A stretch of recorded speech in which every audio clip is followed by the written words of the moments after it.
budete u nas je ta sama angličkom shit.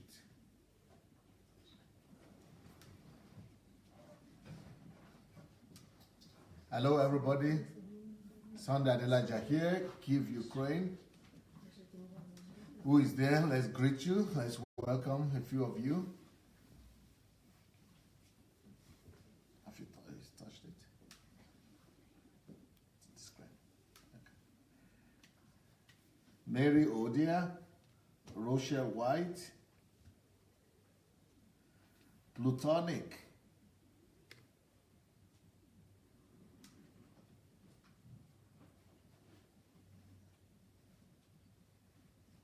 Akimbo Boye, Kennedy Festus,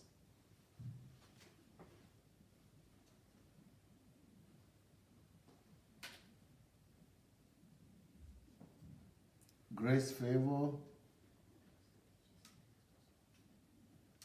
Welcome everybody.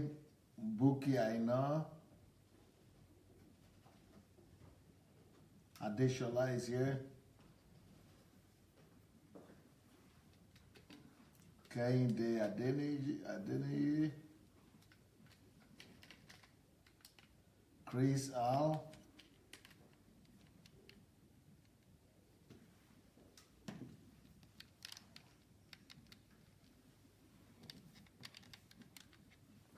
welcome everyone.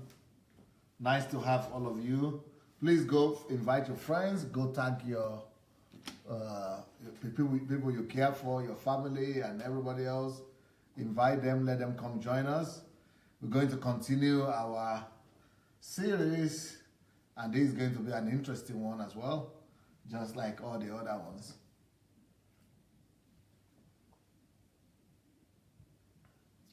Okay, here we go. Knowing and understanding God through love. We spoke about that slightly. I mean, we spoke a lot about that yesterday, and I actually had to, change my message basically because of that factor. But I think I made a point yesterday already that there's nothing more important than knowing and understanding God. So our whole Christian walk, our whole Christian faith is about knowing God and understanding Him. So, but today's topic is how to practically love others. This is very important because that's the ultimate call of the Christian, that love is the fulfillment of all laws. And law in all the prophets and laws are in this commandment: love one another, to love God and love people. And the only way to prove that you love God is by loving people. So the whole idea is how to practically love others. It's about loving people, how to practically love others. So we're going to be dealing with that today. You remember our quotation? All problems in the world is a love problem. Either loving yourself either we love ourselves too much, or we don't love others as ourselves, or we love others too much. Can we make that one line like this? Not straight here, but straight here. Okay? So, three things. Either everything is a love problem. Either we love ourselves too much, we don't love others as ourselves, or we love others too much. All these things bring crisis into our lives. So all problems, all human problems, all kinds of problems that humans have on earth is connected to love. It is either because you love yourself too much, or you don't love others as yourself, or you love others but too much as well, thereby turning them into an idol. So those are the issues, those are the things that stand at the root and basis of all problems that anybody has in life. Any human problem is connected with any of those. Either we love people, we love ourselves too much, we don't love others, or we love others too much. So a misdirected love is loving the wrong things. Sometimes we also love the wrong things. We love things instead of loving people. Sometimes we love things, we love ourselves too much, we love other things instead of loving God and others. But the basic instruction we got from God is to love God and to love others. Now, the basis and the fundamentals of loving others is connected to loving God. That is why in the greatest commandment, in the commandment, that the only commandment in the New Testament, it says to love the Lord thy God first. Because it is only when you love God that you derive energy from God. You derive power from God to be able to love others. So when we talk about how to practically love others, that is not possible if you are not connected to God. If you are not connected to God, you might be able to love others because God's love is in our heart, right? But can you come again? I'm going to have some illustrative help here today. So this is Galina. Galina is her name, Galina. Now, Galina could say, I love my parents, or I love my sister, or I love my brother, or I love my husband. Now, if she says, I love my husband, and yet she's not connected to God, if you love your husband and you are not connected to God, it's a good thing. You are still going to be able to love your husband to some extent. But that love for your husband is going to be limited. And the reason it's going to be limited is because you are finite. You are limited yourself. As long as you are limited, you can only give something that is limited also. So why is it that it's impossible to really love, deeply love somebody for a lasting time, for a long time, only with God? Without God, it's not possible to love truly, to truly love. The reason is because if you love by your own energy, with your own resource, with your own love, you are not connected to any resource. You are not connected. So the person is sapping your love from you. You are giving your love from you. You are the source of the love. You are the source of the energy. But when you are connected to God, can you come? Yeah. When you are connected to God, let's say you are going to be the God. So touch her. Yeah. So you are connected to God. So it's like you are getting your energy from her.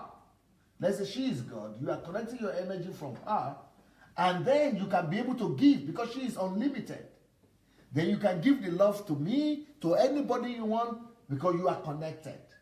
So how do we practically love people? The best way to love people is to, first of all, be connected to the source of love. So God is the source of love, of all love. Is the reservoir, unlimited, infinite. God is not finite. God is not and the everlasting, is infinite source of love. So when you are connected to Him, then from there you can give to others, you can give to me, you can give to others, you can. But when you are not connected to the source of love, which is God, then you will just see that your energy is not enough, your resource is not enough, your power is not enough, your attempt is not enough, your efforts are not enough. That love that you love, that your husband or your family, something begin to go wrong about it. But even when you are a Christian, that is still not a guarantee that you are connected to God. You know, sometimes we feel that because we are Christians, we are automatically connected to the source of God. No, you have to be connected to the source of love intentionally. It has to be an intentional thing. It has to be a connection that you must know how to derive the energy from God. You must learn it. You must learn how to practice getting energy, getting attached to God and getting energy from there, deriving the energy from God to become your own energy. It's a old skill. You must learn it. You must learn how to do that. If you don't know how to do it, even though you are a Christian, but you might still not have the energy and the ability to love people. And there is a lot of Christians out there that cannot love their enemies because they have not been taught in how to be connected to the source of God, to the source of love, which is God. A lot of Christians, they don't even love their own family members because they have not been taught in how to do that. So the fact that you are a Christian is not automatic that you'll be able to love others. That's why we are teaching this subject. Can you go beside a little bit? You see, it says how to practically love people or to love others. Now, why are we teaching this? Because many people don't know how to do it. And because it's not working out for people. People have problem with love. They don't know how to practically love people. And that's why we are saying the very first step to take to practically love people is to develop a personal relationship. So how do you do it? How do you get energy from God? Two of you come again. So what you need to learn to do is to develop a personal relationship with God. How do we do that? You must learn to see God. You must learn to practice His presence. And then you must learn to get attached to Him. If you don't know how to do this, please go to my prayer series. In the prayer series, I taught on how to do this. But I think I'm still going to teach more on that. How to get connected with God. How to touch God. How to see God every day. Touch Him and derive energy from Him. Take energy from Him. Take love from Him. Get every inspiration from Him. And so just like you are touching her now, it's not enough just to touch her like this. It is the ability to be able to derive from her. So you touch her, and it's like you are taking something from her.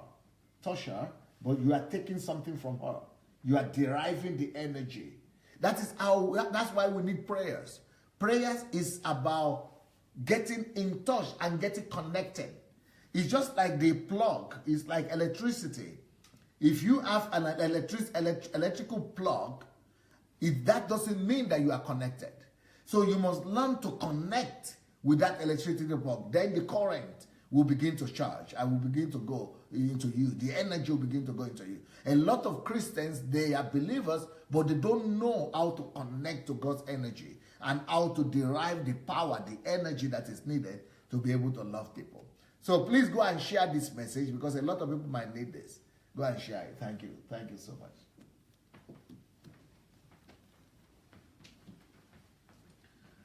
So the key is developing a personal relationship with God, and through that personal relationship, you derive the energy, the power that is needed for you to be able to now, release to love other people. And if you don't know how to do it, go to my YouTube page and get the prayer series. And the prayer series, you will learn how to do that there.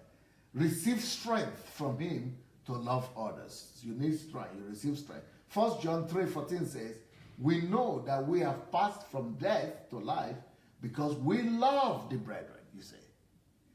We are alive. We live. And when he's saying we know that we have passed from death to life, what it means that we have passed from death to life is that we have passed from death, eternal death, eternal death. He's talking about eternal death here.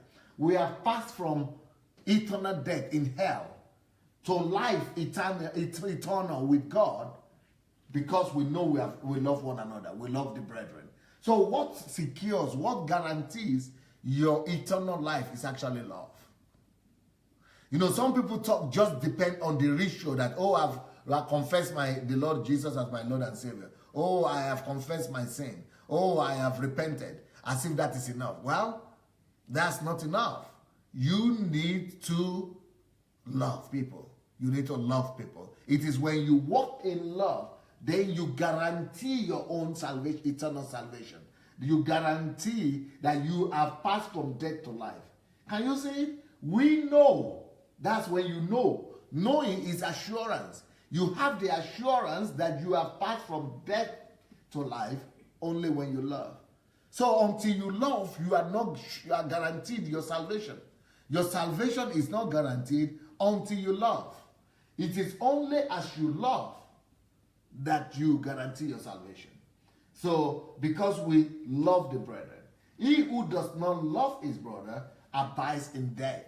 Either you are a Christian or you are not a Christian, you go to church, you don't go to church, as long as you don't love anybody, there is anybody you don't love, you are not going to heaven. Heaven will be a mirage to you. You will be surprised when you get to heaven because you'll be shocked. There is no heaven waiting for you. The only way to guarantee that you are going to heaven is to live a love life. You've got to love. You've got to love. So practice empathy. Another way. So one way to love people practically is to get connected to the Father. Get connected to God, and you get your energy from there. Then it will be easier for you to love other people. Secondly, practice empathy to cultivate compassion for others. So how do we do that? That is the second step. The second thing you will need to do to practically love others. So how do you love others? Through empathy. Now, when I read you again, I will need an example again. So the way to love, to practice empathy, through empathy we love people as well. So what does that mean? Let's say you lost your mother. Let's say a mother just died. Now, if a mother died, if I have never lost my mother, it's difficult for me to know what that is. That a mother died, she lost her mother. I'll say, oh, sorry. But empathy is the ability to be able to condition yourself and put yourself in the place of others. And try to imagine that it is your own mother that is dead.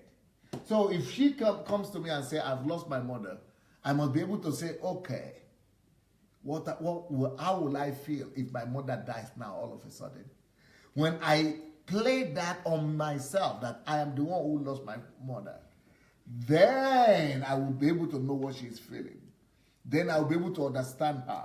So the ability to imagine myself in her own condition, in her own situation, the ability for me to see that, I am the one experiencing what she's experiencing, that is another way to love people. You love people, it's difficult for you to love people if you don't understand what they are going through. It will be difficult for you to love people if you don't feel what they are feeling. It will be difficult for you to love people if you don't put yourself in their place. So empathy is the ability, thank you.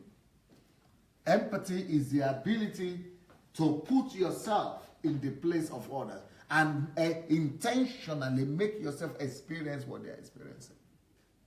You make yourself experience the pain they are experiencing. You make yourself experience feelings that they are experiencing. So when you when yourself experience that feeling, then it is easier for you to understand them, and it is easier for you to love them.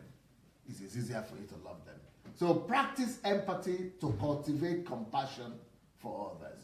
1 Peter 1:22, it says, since you have purified your souls in obeying the truth through the Spirit in sincere love of the brethren, love one another fervently with a pure heart. Can you believe it? Love one another fervently, aggressively. We talk about aggression, but the only area where we need to be aggressive is in love. Learn to cultivate aggressive love. We must learn to cultivate loving people aggressively, being kind aggressively, being merciful aggressively, being forgiving aggressively, being aggressive in forgiveness, being aggressive in kindness, being aggressive in doing good, being aggressive in loving. That is where aggression is needed. Unfortunately, a lot of people today, their aggressiveness is in prayer, in praying for the enemy to die. Their aggressiveness is in, looking for enemies, looking for witches and wizards. But God wants us to be aggressive and fervent in love, in loving other people. Not even in loving God, but in loving people. So that is another way for us to love people fervently. That word aggressive or fervent love is what we could call proactive love today, in today's language. We have to be proactive in loving. That means don't wait for things to happen. Don't wait for somebody to inform you. Don't wait for somebody to even ask you for it. Fervent, aggressive love is when you initiate it.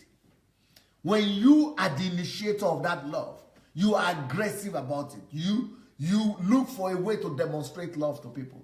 You look for a way to demonstrate kindness to people. You look for a way to show mercy to people. You look for a way to show goodness to people. You look for a way. That's why Jesus called these things the weightier matters. Some people are aggressive in tithe and offering. And Jesus said, no, you should have done that and not, you shouldn't, this is not the priority. You shouldn't have left the greater matter. Jesus is looking at love, kindness, faithfulness, and all those things as the weightier matters. If you want to be active, aggressive in anything, not in church going, you should be aggressive. Be aggressive in love. If you want to be aggressive, not in going to sing in choir, that your aggressiveness or fervency is needed. It's in love that your fervency and aggressiveness is needed. Not in going to church every day, 7 days a week. That is not where your aggressiveness is needed. Your aggression, your aggressiveness, your fervency is needed in love. When you are fervent in love, when you care for other people, when you look out for other people's interests, when you are concerned about the pains of others, when you are concerned about what's going on in your community, when you are concerned about what's going on in your country, what's going on economically, what's going on politically, what's going on to the youth, what's going on politically, what's going on anywhere, when you are against any bad thing, when you want to go and spread love, kindness, that aggression, that is the kind of thing that God is asking from us. Aggressive love, and that is how to love people practically. So we love people practically through being fervency in love. Love one another fervently with a pure heart. Focus on what we have in common. So another way to love people practically is to focus on what we have in common with the other people. So what does that mean? For example, what we have in common. I see people who are hungry. Just like me, this person wants to eat. Because I want to eat, I know that other people should want to eat too. And because I want to eat, I should imagine it that, just like me, is he not a human being? If I want to eat, if I desire to eat, I feel hungry. Why should I be indifferent to other people who are hungry? If I want to eat, it means other people also should want to eat. Just like me, everybody wants to have joy. If I want to have joy, I want to be happy. Just like me, everybody wants to be happy. And because everybody wants to be happy, I must be willing to be the source of their happiness. If, just like me, I feel hungry, and I know that some people are hungry, just like me, everybody wants to eat. Everybody feels hungry, just like me. And if everybody is feeling hunger, just like me, and everybody wants to eat just like me, why can't I be the source of that food for that person? I want to then go and be the source of blessing, the person that will make that person to eat. Because just like me, I feel hungry, he too feels hungry, he too wants to eat. I want to eat, he too wants to eat. So that's why I will not allow anybody to go hungry in my city. I must be this one to feed him, because just like me, he's hungry too. I feel cold. He too feels cold, but he doesn't have a means to be warm. Just like me, would like to be warm. That mentality, just like me, would like to be happy. Everybody wants to be happy. Just like I would like to be happy. So I will be the source of that person's happiness. Just like me, I wanted to go to school. I wanted to go to get a scholarship. I wanted to get opportunities in life. Just like me, somebody is looking for opportunity too. Everybody is looking for opportunities. I will be the source of opportunity to those people. Just like me, everybody wants to go to school. Everybody wants to be able to read and write. I will be the source through which people will be able to get to school to get what to read and write. Just like what we saw with Victor and Anu that time. Anu started feeding people. I said, what is the motivation? You are here in Ukraine, you are a student, and you are feeding people in Nigeria. And that was the answer. Because just like me, I want to eat. I know other people want to eat and they cannot eat. So I will resolve that problem for them. Victor, I said, you are living here, you are a student, you don't have father, you don't have mother. You are paying for your own school fees in Ukraine. And he said, I know that even the way I am struggling here, but there are people who are even struggling more in Nigeria, who are walking in the street, who cannot even go to primary school. So even though he is paying his own school fees here, and nobody is sponsoring him, he started taking children out of the school, out of the streets in Nigeria with his partners. And they started taking these children back to school. Just because, this principle is being used. Focus on what we have in common with others. What do we have in common with others? Anything that you desire to have. Every other human being also desires to have it. Everything that you hunger for, you thirst for, you desire in your heart, everybody also wants to have it. So just like me, I must be the means and the source and the bridge to helping any other human being get exactly the same thing that I myself wanted to get for myself. If I want joy, he wants to be happy too. If I want to have happiness, he wants to be happy too. If I want to eat, he wants to eat too. If I want to feel warm, he wants to feel warm too. So I would be a source of blessing to others. That's what Jesus did. That's why Jesus was making the miracles and causing 10,000, 5,000 to eat, 4,000 to eat. Because he knows that just like he could be hungry, that's why every other person is hungry too. So if you want to learn to love people practically, you need to begin to project yourself like that to other people, that just like me, this person desires this. Just like me, this person wants to have this. And I will be the source, the key, and the bridge, and the ladder to be able to bring that blessing to that person. Remember, the topic we are doing today is how to practically love others. Because we cannot love God without loving people. Knowing God, if you know God, we will love people. If you understand God, we will walk aggressively to love people. Because that's the only commandment, love. Love God and love people. How to practically love people? Let me tell you again. How to practically love people is, number one, get attached to God. He is the source of all love. It will give you the energy. It will give you the zeal to be able to love. If you don't know how to get and derive energy and zeal and the power from God to love, then you must listen to the series on prayer, the prayer series. I taught there how to derive the energy from God to be able to do anything. So you must get attached to God. Without God's, even if you are a Christian, you go to church, you do all that, that doesn't mean that you are attached. You know how to derive energy and power of love from God. God is the source of all love. You must learn to derive that love from him. So then we spoke here about the fact that loving others is the only guarantee for us to know that we are passed from death to life. You see, we know that we are passed from death to life because we love the brethren. So he who does not love his brethren abides in death. So once you don't love people, you are still dead. You have not passed from death to life. That means eternal life. You are still living in eternal death. You are going to hell. That's what it means. The only guarantee that you are not going to hell is measured by your love.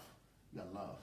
Then the next thing we need to do is to practice empathy, to cultivate compassion for others. How do we get compassion? How do we have empathy on people? You must be able to play it in your head, in your mind, parallel, and imagine yourself going through and feeling the same thing that the other person is feeling. So if somebody loses his son, You must imagine that, okay, you have a son or a child, and is growing up to be that particular age, and then he dies suddenly. You know, we don't want to think like that. And especially in Africa, people say, don't confess, don't, I cannot think, no, God forbid, God forbid, God forbid. So that God forbid is what is stripping us of empathy. African people cannot have empathy because when they see bad thing happen to other people, they say, not be me, God forbid, God forbid. But without you imagining it happening to you, you can never have empathy. For example, if somebody's son dies now, or somebody's husband dies, we'll be going and crying with them, but we don't have empathy. Because the only way for you to have empathy is to imagine that your own husband is the one who died. You have to see your husband dying. You have to see your son dying. You have to see your wife dying. You have to see your parents dying. You have to see that it is that tragedy that has happened. It is to you it happened. Once you have to imagine that it is the same thing that has happened to you, then you have empathy that way. But because of our, our superstitious Christianity that we have in Africa, because of this syncretic Christianity, they tell you, no, don't confess, no, God forbid, we are denying. They have taught us to live in denial. No, don't confess, no, God forbid bad thing. No, it shouldn't happen to me, it will never happen to me. No, but if you don't imagine yourself, experiencing the bad thing that other people have experienced, you will never have true empathy for them. That is the only way for you to put yourself in the place of others. But that is why the Bible says that it is better to go into the house of mourning. It is better to go into the house of mourning than to go into the house of pleasure, Mary. Because if you go, what it means by going to the house of mourning is actually what I'm telling you now. Is imagining yourself that it is you who suffered the loss. It is you who suffered this tragedy. It is to you that thing has happened to. When you are able to, experience and imagine that it is you who has just lost that child, who has just suffered that loss, then you begin to experience the feeling. And once you have the feeling like that, that's what we call empathy. It is that empathy that made Jesus to cry. You remember when Jesus went to wake up Lazarus, and when he got there, at a point he wept. And that is the shortest verse in the Bible. Jesus wept. Now, Jesus wept. Why did he weep? It's not because he lost anybody, but he had a high level of empathy. And because Jesus had that high level of empathy, he was able to weep. Because the ladies were weeping. Mary and Martha were weeping. And he was able to experience what they were experiencing, the loss of their brother. So Jesus was able to put himself right into their emotions. So without us being able to put ourselves and imagine ourselves in the emotion of people, we will never be able to have empathy. We will not be empathic people. But you know what I know today, what people do today? When they see something happening in the TV, I cannot look. And because we are denying, we are not going to look. No, I cannot look. No, I will not see. No. That's why we are not empathic. That's why we don't have compassion. That's why we are not having, we are not empathic. We don't have empathy. We don't have compassion because we don't want to look. We don't want to see. We don't want to see bad things. We don't want to look. We are always hiding ourselves and, blocking our senses from all these things.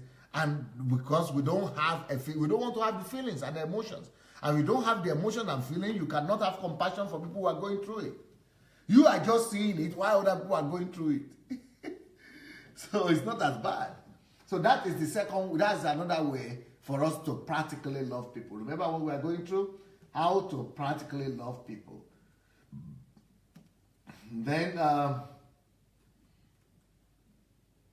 1 Peter 1:22 says, since you have purified your souls in obeying the truth through the Spirit in sincere love of the brethren, love one another fervently with a pure heart.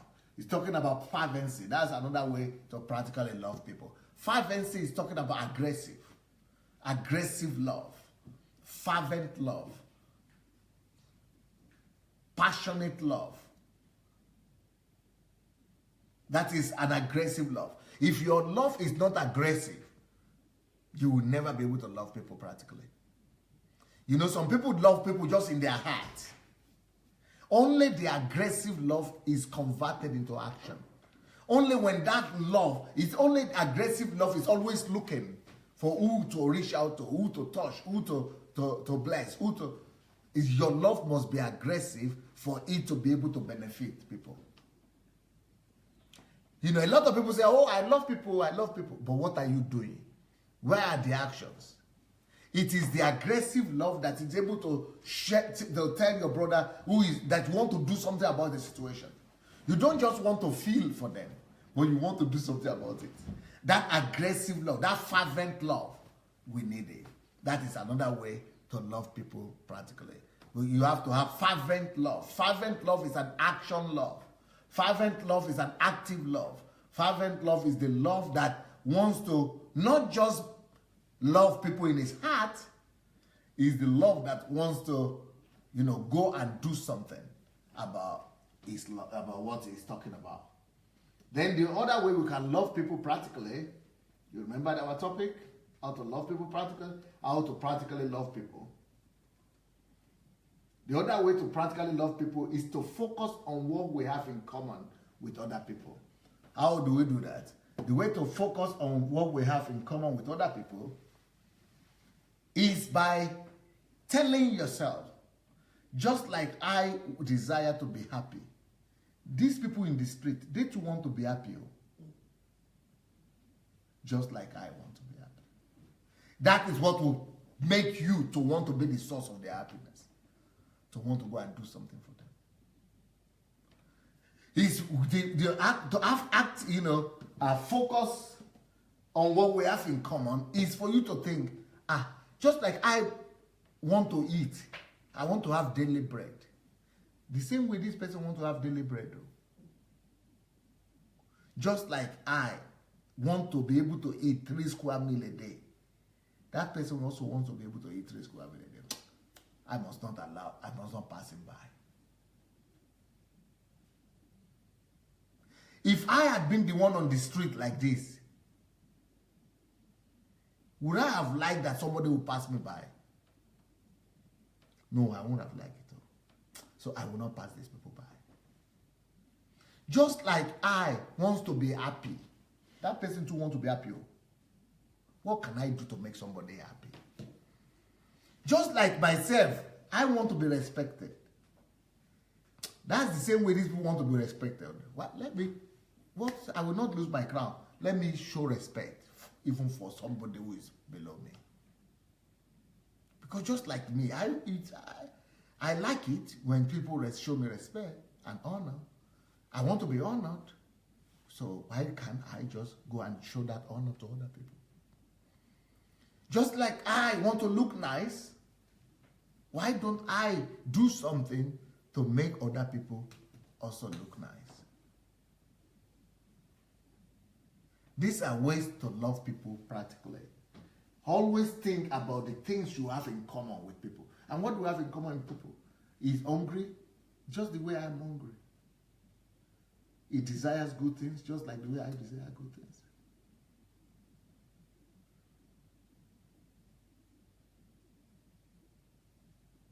He feels pain just like I feel pain. When I feel pain, I want somebody to come and help me relieve my pain. So why can't I help him relieve his pain as well? So focus on what we have in common with others. 3 John 1:5 says, Beloved, you do faithfully whatever you do for the brethren, and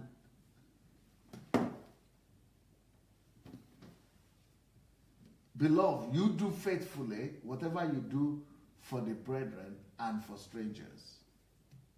So why I put this particular passage is that some people are always saying, but it's always saying they are brethren. Sometimes we think that since it says brethren must probably mean only Christians. No. You see, they asked Jesus, who is my neighbor? When he's saying brethren there, it means everybody. It means, that's why it says here, brethren and strangers. So that, don't just say that it's for his brethren. I mean, it's only people in the church we have to love like that. No, we've got to love everybody. Who is my neighbor? My neighbor is not my church. When they asked Jesus that question, he didn't say he's his church member or his tribeman or a countryman. Anybody, any human being that is having the image and likeness of God is my neighbor. So everybody wants to be loved like that. So keep on going. Practice relief of suffering to others. Another way to love people practically is to make up your mind that I open this my koro eye and see suffering and pass by. I will not see suffering like this and pass by. Suffering, is something that nobody wants. Suffering, pain, suffering. So, since you know what suffering could mean, this Western Europe and the Western world, America, people are wicked though. Capitalism is wicked though. Capitalism is wicked. Anything you want, make you talk. You say anything you want. Either you like it, you don't like it, but capitalism is wicked. This West, these Oyibo people, all these people, even though some of them are kind, some of them are good, but this West, even we ourselves, we are wicked. Everybody that is living large here and doesn't even consider those who are suffering, the downtrodden. Can you imagine that people are suffering to the extent that they are ready to walk by feet through Libya from West Africa to perish in the sea? That is suffering that is pushing them that bad. It's not even a big deal for you to see people who are suffering. Go to just video or a photograph of anything in Africa is just suffering. People are wicked for this world. You think people in Europe are thinking anybody suffering? Everybody wants to make themselves more comfortable than yesterday. More comfortable today than yesterday. More comfortable tomorrow than yesterday. More comfortable than today than day before. They just want more. We lose our humanity when we lose this thing I'm talking about. We become animals. We become like wild animals because we are no more having the feeling of love and compassion for people.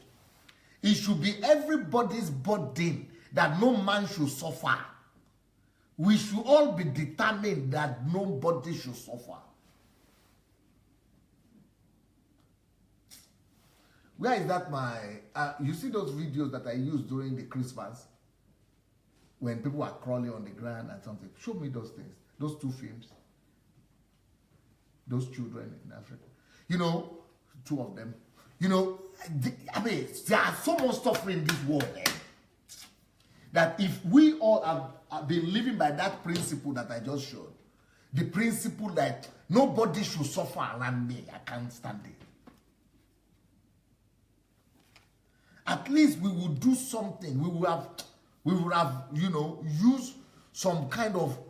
In fact, there is, in this world there is more resource to cater for everybody, to more than enough money, more than enough riches, more than enough resources to meet every need in this country, so that nobody will die of hunger at least and diseases, and nobody will suffer.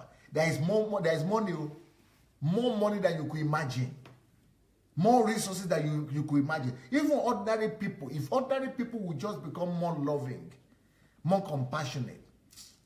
Ordinary people, even without government, we will wipe out all these things. But government, you go and listen to the government of UK now when they are debating. This one said this, this one said this. They are just as if human beings, as if they are living in their own world. Go listen to the government of France, the government of Germany. They are discussing their own statistics and things like that. Why people are suffering, really. Especially in Africa. And we Africans who are in Western Europe, we are just happy that we escaped the suffering. But we are not putting the principle that just like me, I escape the suffering. These people too want to escape suffering. Just like me, I don't like to suffer. These people too don't like to suffer now. Just like me, I got a relief, some help. These people too want to get some relief, some help. I must be the one that will bring that relief. I must be the one that will bring the help. I must be a channel of deliverance, of relief, of healing, of comfort, of empathy, of compassion to somebody. I think we should have something here now. Okay, let's have a look here. Us deeply. This is Esther. At first, I thought she was a boy.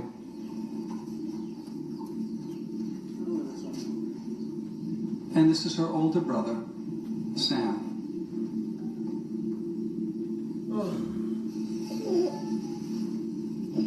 Their behinds were shriveled and laced with deep lines left by their shrinking body mass. Their legs were tiny bones covered in dried out skin. It was clear to me that starvation had pushed these helpless kids to the verge of death. This little boy is 7 years old. Look at the size. Look at my camera. 7 years old.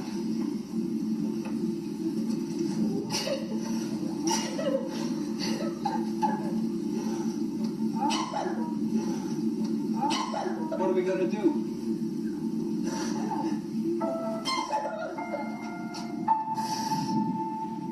Severe malnutrition leads to death.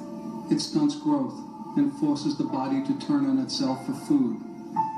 Sam is under 3 feet tall and weighs under 20 pounds. Both Sam and Esther were also afflicted with polio. Neither of them could walk. We could not imagine why they were abandoned, left starving, lying hopelessly in the dirt. As we tried to absorb the nightmare before us and figure out what we should do, a little girl emerged from the bush. This little girl is the sister of those 2 little boys, and she was actually cooking for them at one point. Can you imagine? It was Sam and Esther's older sister, Jane, a very small 8-year-old.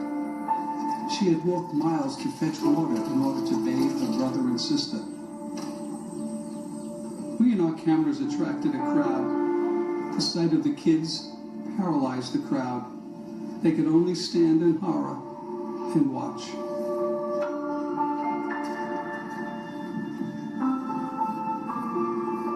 We watched in utter fascination as this little determined girl bathed her siblings. While most 8-year-olds are busy playing, Jane faced a life and death situation alone. She could not feed her hungry brother and sister, but she could see how dirty they were, and it was within her power to take a long walk for some water, lug it back, and bathe the kids. Little Jane, a hungry child herself, assumed the awesome duties of a parent.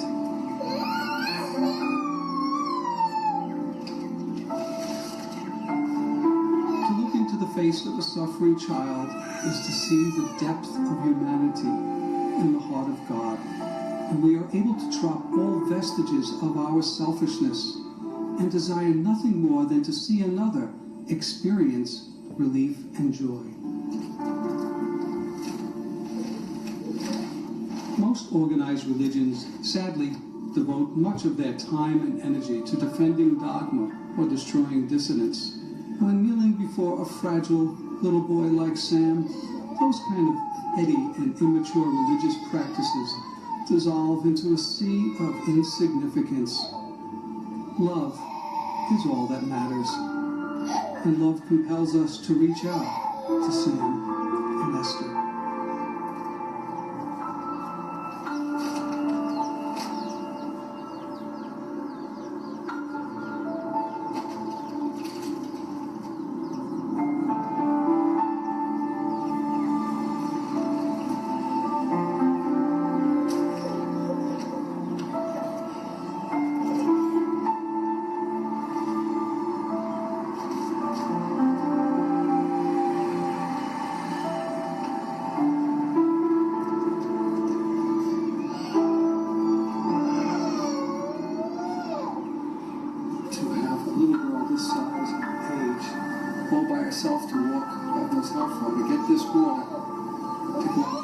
beneath those kids is beyond anything I could ever imagine.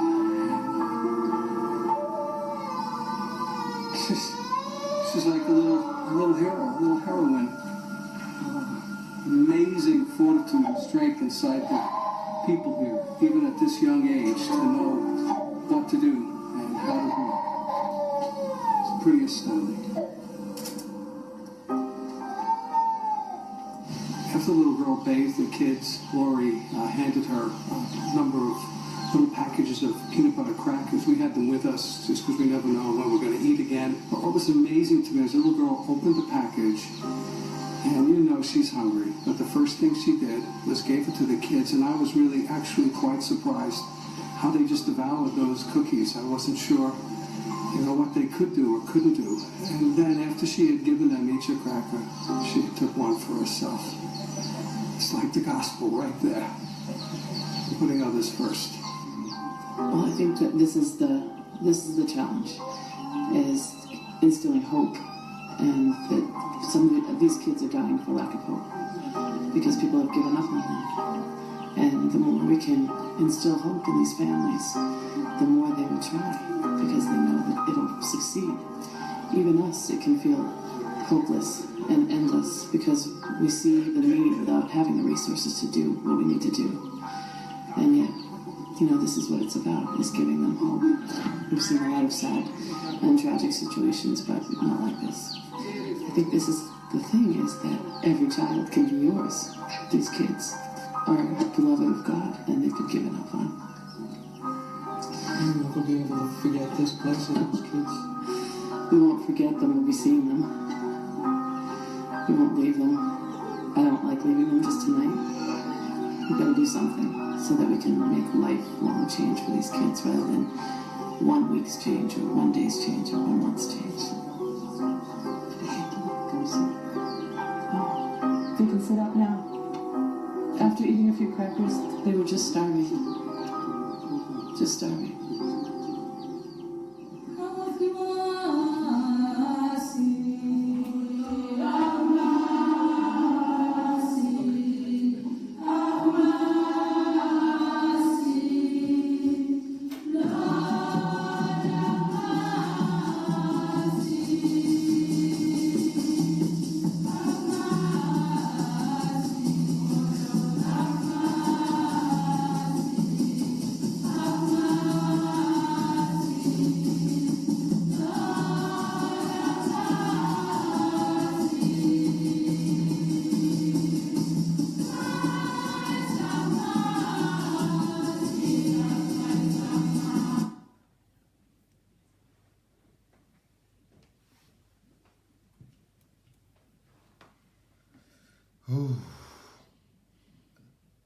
That is the reality of our world.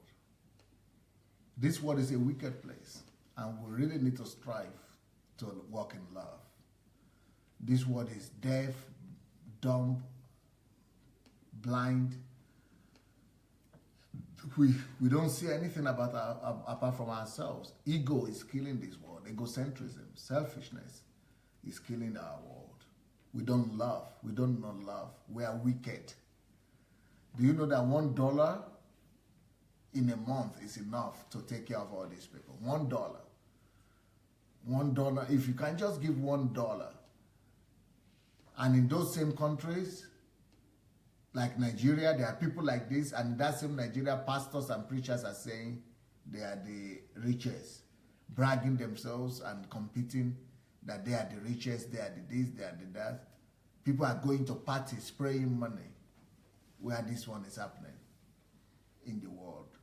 This is not just, I don't know what country that was, but, but still, in every country in Africa, these things like this are happening. Let's have a look at another one.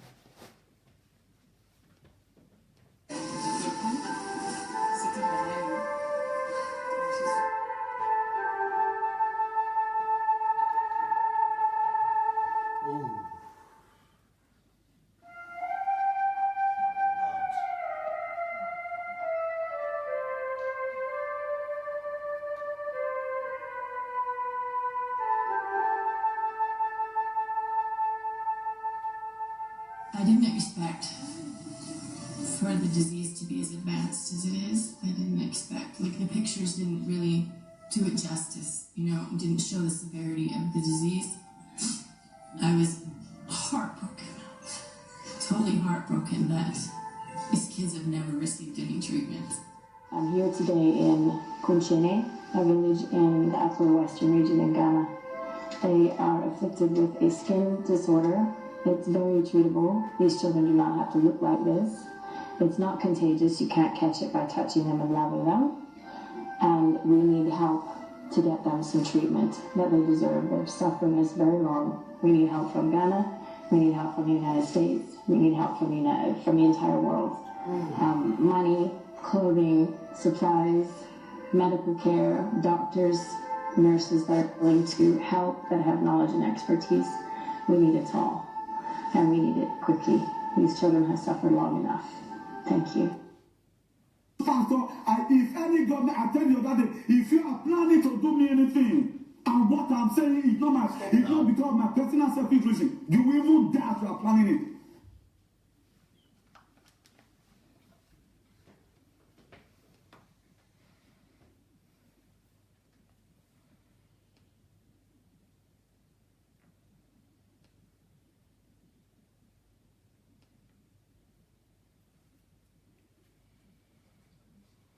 In all these countries, there are people who are comfortable.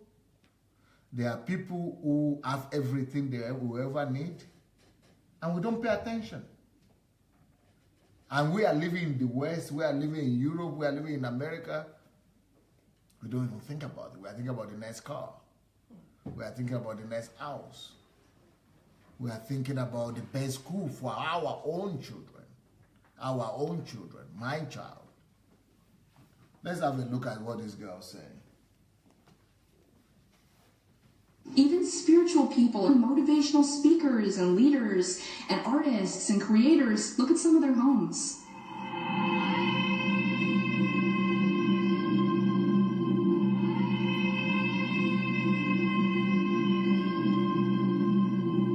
It's beyond what is morally appropriate. And I'm going to be honest, I'm going to call them out on it. It's beyond what is morally appropriate. Nobody needs a mansion. I'm serious. When you have children dying and animals dying, give your head a shake and ask yourself if anybody needs a mansion. Dying, the breath is leaving their lungs. Their eyes are rolling to the back of their head and they are dying. And people are buying homes with 25, 35, 45 rooms. What's happened to us? What are we doing? What are we doing with our lives? We have completely lost ourselves. Here we are in the lavish living room.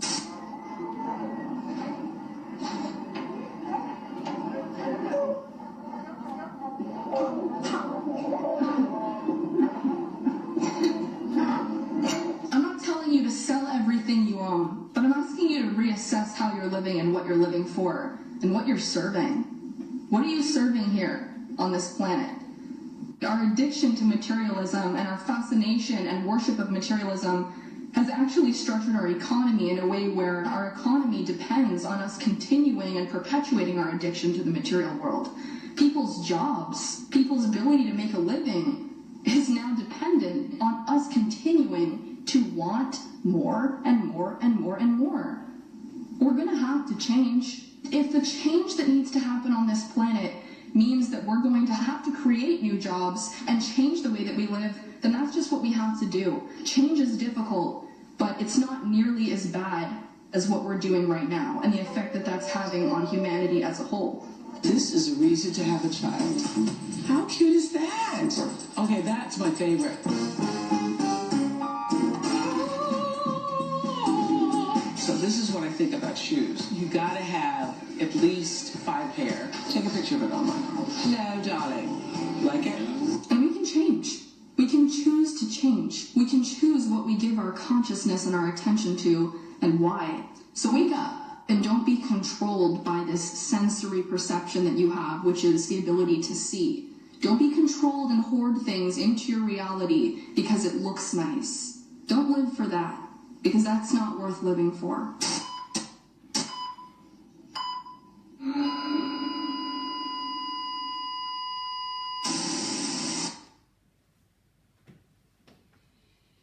Whew.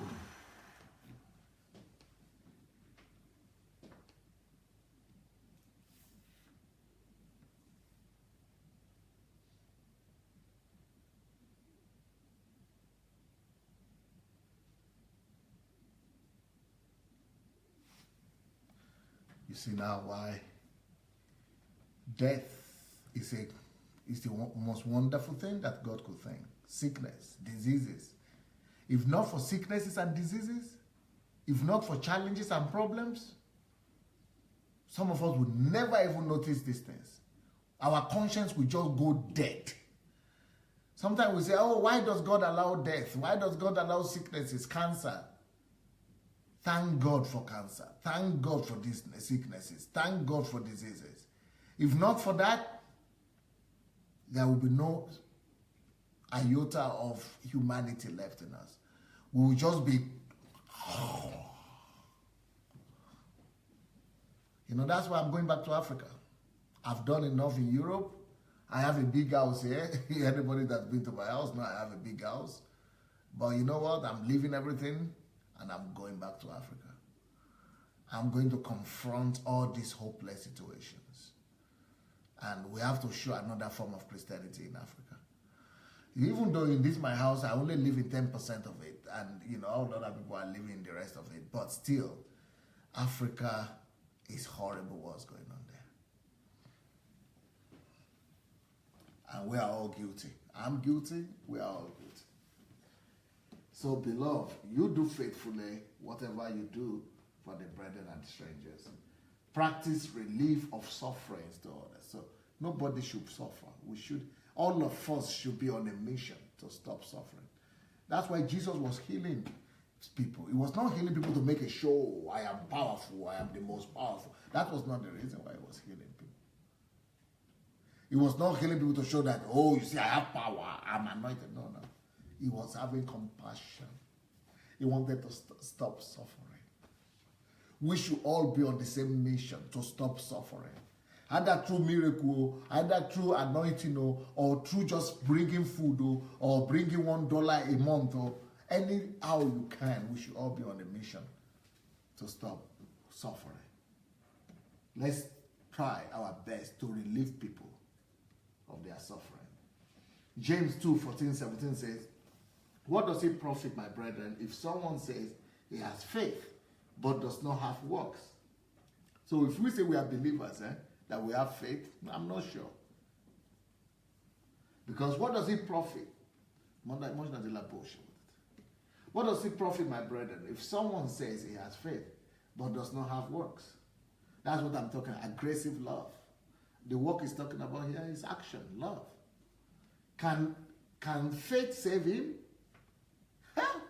This is a surprising question. So faith cannot save people. And what do we Protestants preach? That faith, we are saved by faith. Faith doesn't save.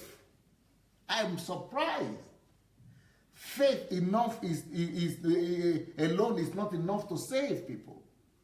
Can faith save him? He said no. If a brother or sister is naked and destitute of daily food, and these people are destitute for daily food, you just saw them now. There are millions all over Africa.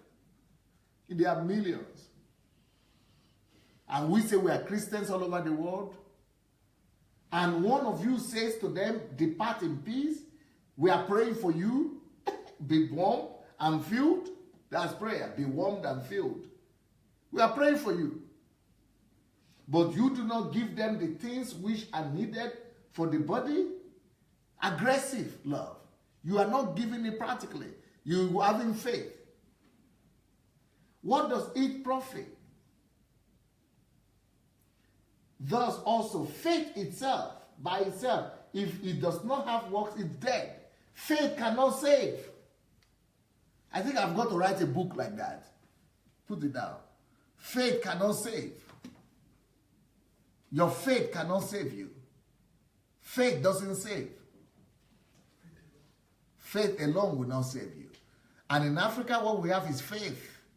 We don't have works. We don't have kindness. We don't have love. The salvation in this kingdom is through faith and love. And when your faith is not confirmed by love, it's dead. Your faith will not save you. He said, can faith save? He said, no. Faith without works of love, is dead. Practice the act of kindness to others. Practice compassion for those who mistreat you even the ones who we hate, even the ones who we say we don't love. We still need to love. We still need to practice love for them. James 2:2-4 says, for if there should come into your assembly a man with gold rings in fine apparel, and there should also come in a poor man in filthy clothes, and you pay attention to the one wearing the fine clothes and say to him, you sit here in a good place. That's what Don Pedro was talking about today. That's what they have in Nigeria. They even give award now. Who is the best giver? Who is the one that can give more money? We have turned the church to Hollywood. Hollywood or Hollywood. Can you imagine? Jesus is talking about, don't mention anybody that this one, make everybody, and we are now giving a lot to even encourage the opposite of what God is saying.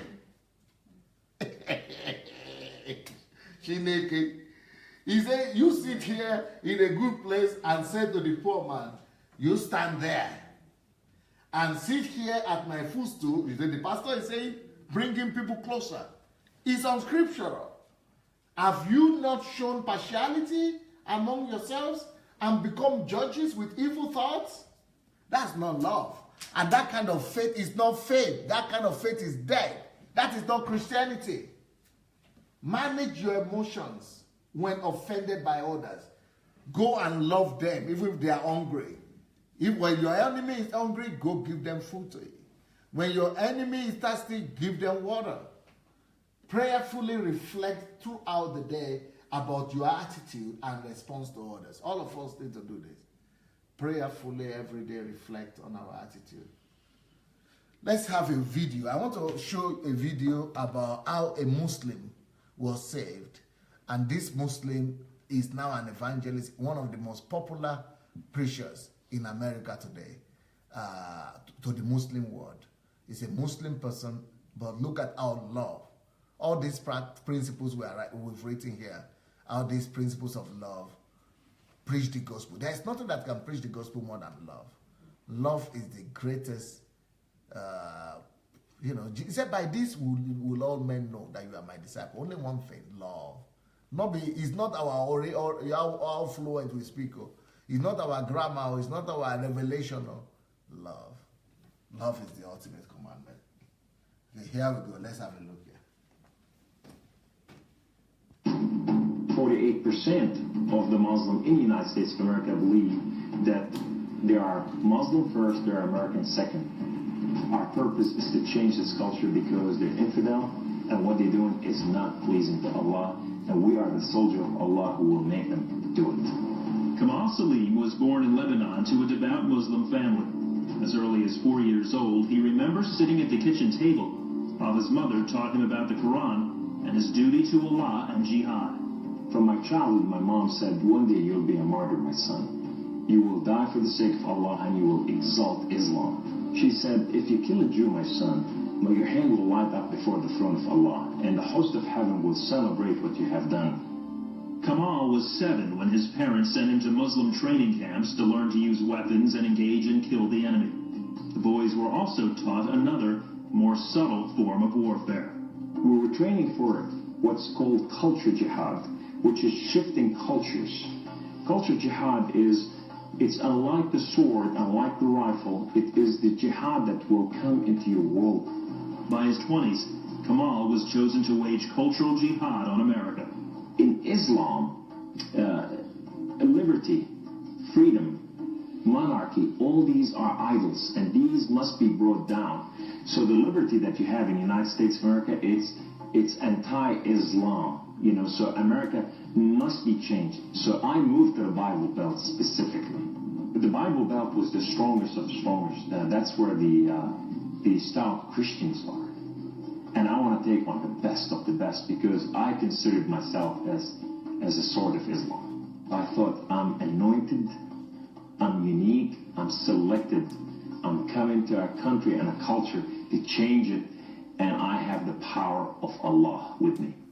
In the early 1980s, Kamal entrenched himself in a small Midwestern town. He began targeting men from poor neighborhoods to recruit them to the Muslim faith. But one afternoon, his life would be in the hands of those he hated the most. I was going from one place to another to do a recruitment, and that day I had a car wreck. The car wreck was so severe, I ejected out of my car, landed on my neck, broke my neck in 2 places.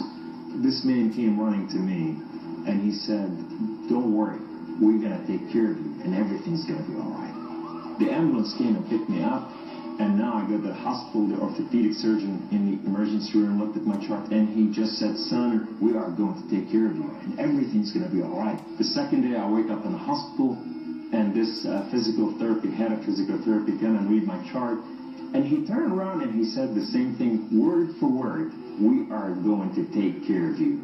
At first, Kamal was frightened by their words, because these men were all Christians. You see, in terrorism, if they said, "We're going to take care of you," you better run. Surgeries to repair Kamal's broken neck were successful, but recovery would take weeks. After being discharged from the hospital, he would need someone to care for him while he recuperated. Kamal had no one, so the orthopedic surgeon opened up his own home to this stranger. In his home, they put me in the choicest room, in the most beautiful thing. I became like part of their family. They didn't see me any difference, and now they have a basket that says for Kamal. They put in money to free my bills from the hospital. Kamal was overwhelmed with the outpouring of Christian love. As he recovered, he began to help out around the house with cooking and cleaning. They have Jewish friends that came from Israel that they support, and now I'm hugging Israelis and I'm cooking for Jews. I go, what has happened to me? When Kamal was able to take care of himself and return to his apartment, the doctor had another surprise for him. He said, "This is the keys to the house, and here's an extra key. This is your new car. We just want to bless you. You can come anytime you want." So I go to my home, and I go to my cold place that I haven't been there in months, and the dust is this thick. And I just gotta settle this issue with my God to know that if it's real or not. So I walk inside, I shut the door, I go right in the eastern window, and I fall on my knees, and I put my hands to the heavens, and I cry out to my God, Allah, my Lord and my King, why have you done such a thing to me? I'm okay with the car wreck. I'm okay with all this, but why did you put me among Christians? I'm confused. These Christians and Jews, they're good people. There's nothing wrong with them. They don't want to kill us. They're not the same thing that I learned about them. Allah, these people have a relationship with their God. These people, they cry out to the God and they answer them. I want to hear your voice. I want to hear you love me. If you're real, speak to me. I want to hear your voice. Guess what Allah said that day? Absolutely nothing. Kamal felt that because he questioned his faith, the honorable thing to do was to end his own life. So I went to reach out my guns and put it in the right place and clock out. I heard the voice.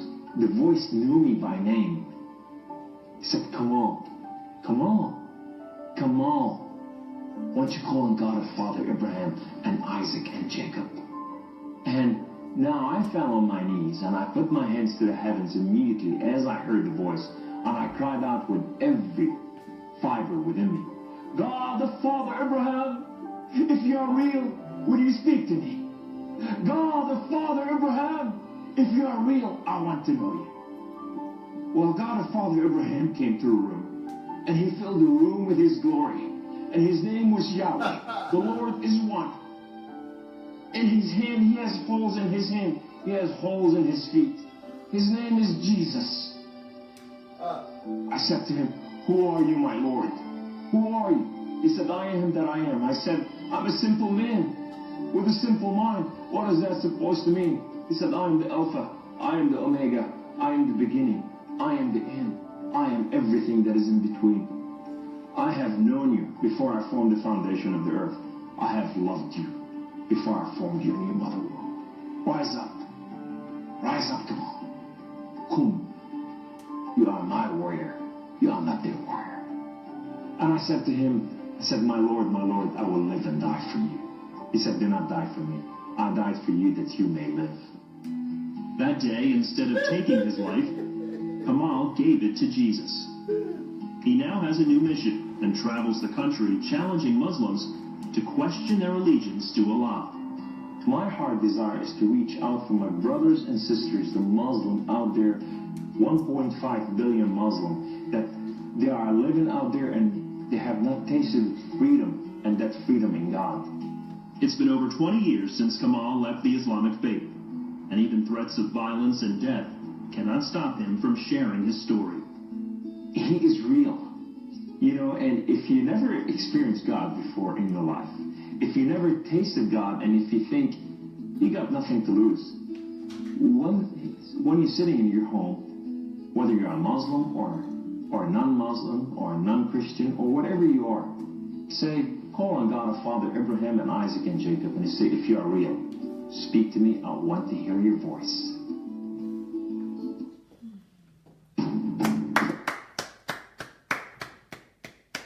What love can do. They gave him a key to a new house,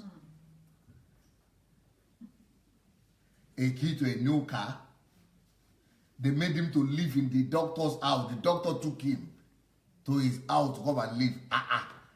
Man, I never heard that thing before.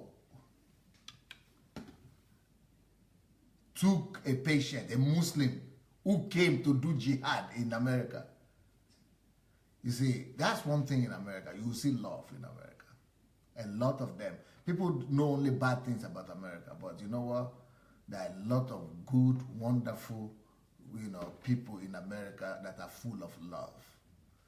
Wonderful Christians. I rather would think that it is in Africa we don't know Christianity. What we are practicing in America, in Africa, is not Christianity. At least in America, there are remnants of Christians. There are still good Christians, a lot of good Christians in America. But in Africa, it's catastrophic. We need to resurrect Christianity all over again in Africa.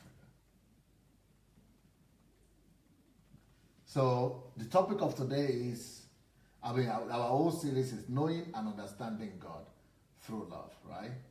So love like this will make us to know God and become closer to God. So today's topic, how to practically love others. And you saw it, when you love yourself too much, you get into trouble. When you love others too much, you get into trouble. When you don't love others, you get into trouble too. The commandment is this: love the Lord thy God with all thy heart, thy soul, thy strength, and then love your neighbor as yourself, like that too. So love God and love people. And then the key to love is to be attached to God and derive energy from God. And then that is the confirmation that we have passed from death to eternal life when we love people. And then the next thing we need to do to practically love people is to cultivate compassion, empathy, to develop empathy. How do you develop empathy? By picturing what other people are passing through, by making yourself feel the emotion. To repeat, you have to think in your mind as if you are meditate upon what they are going through, as if you are going through the same thing. That's how you can only feel empathy for them. Then the next thing here is that love one another fervently with a pure heart. The next way to love people practically is to make your love aggressive. It has to be an aggressive love. Only aggressive love acts.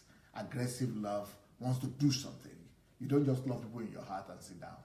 If you're in love, it has to be fervent love. Fervent.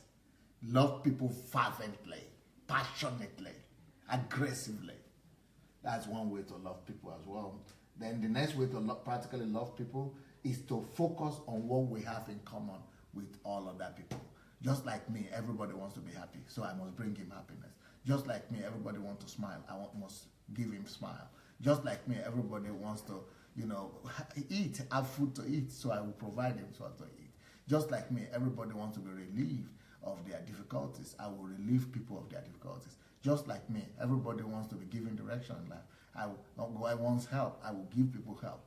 So just make sure that you think like that all the time. That just like me, everything that I want, everything that I desire, every other people want it. And I will do my best to be the channel that will bring that to them. The other way to love people practically is, it says here, beloved, you do faithfully whatever you do for the brethren and others. So when we're talking about loving people, we don't just love Christians, we love everybody. Anybody that carries the image of God is the person we deserve to love like that. Practice relief of suffering. That's another thing we need to do. We have to do if we want to learn to love people. We relieve them of their suffering. So every one of us, if we are really Christians, we need to make up our mind and say, you know what? Suffering will not be around me. I'm going to do my best, at least what I can do to relieve people of their suffering. See those pictures, those videos from Africa. See those children on the ground. See those kids in Ghana. I mean, worse things like that every day in every African country. And other people are just living in luxury. They don't even think about it. In the same country. But we must be an agent of God's love. And one of the ways to do that is to stop people's suffering. Just make up your mind that you will stop people's suffering. And here it says, faith cannot save you. Faith alone is not enough. Faith must be action faith. It must be with love. You must act out in love. Then we must practice also the act of kindness to others. That's another point. The way to love people. Just show kindness. Just anyhow you can. Another way to spread this love is to practice compassion to those who are even our enemies. And then no discrimination.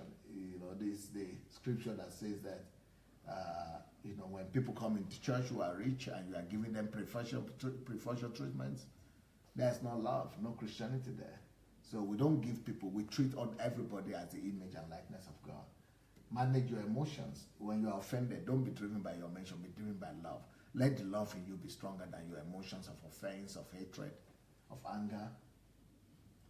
Prayerfully reflect throughout the day about your attitude and response to others.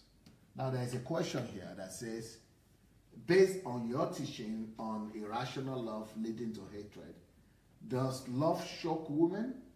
I thought that's what they love. They love, women wants to just be loved, right? That there cannot be too much love for them? No. Love shocks women too. Women could be shocked of love. I know somebody right now who is right there now on this platform that somebody, a so-called prophet, said he was in so much in love with her that you know what is loving too much? Shocking people of love. I mean, he said he loved her so much, he cannot do without her. So anywhere she goes, he's calling. And she cannot even, she had to run away. She ran away from Nigeria to England. Ran away, left all her things, just left her job, ran away from the country just to get, she said this he was killing me with this love. I mean, some people, it's demonic. It's demonic, yes. So women, even though they want you to love them, but they don't want you to overdo it too. When you overdo it, you kill them. And just, they need their space also. Okay, let's have a look at the Embassy of God Church, and I'll be able to explain here to you. No, we'll call after the video. So after the video, you'll be able to call in, and the way to call in is to go to Facebook Messenger, Move Agents, and you can call in, not now, but after this video about the Embassy of God Church. Okay, here we go. No, not this one. No, the last one we showed in the big hall, bigger hall than this.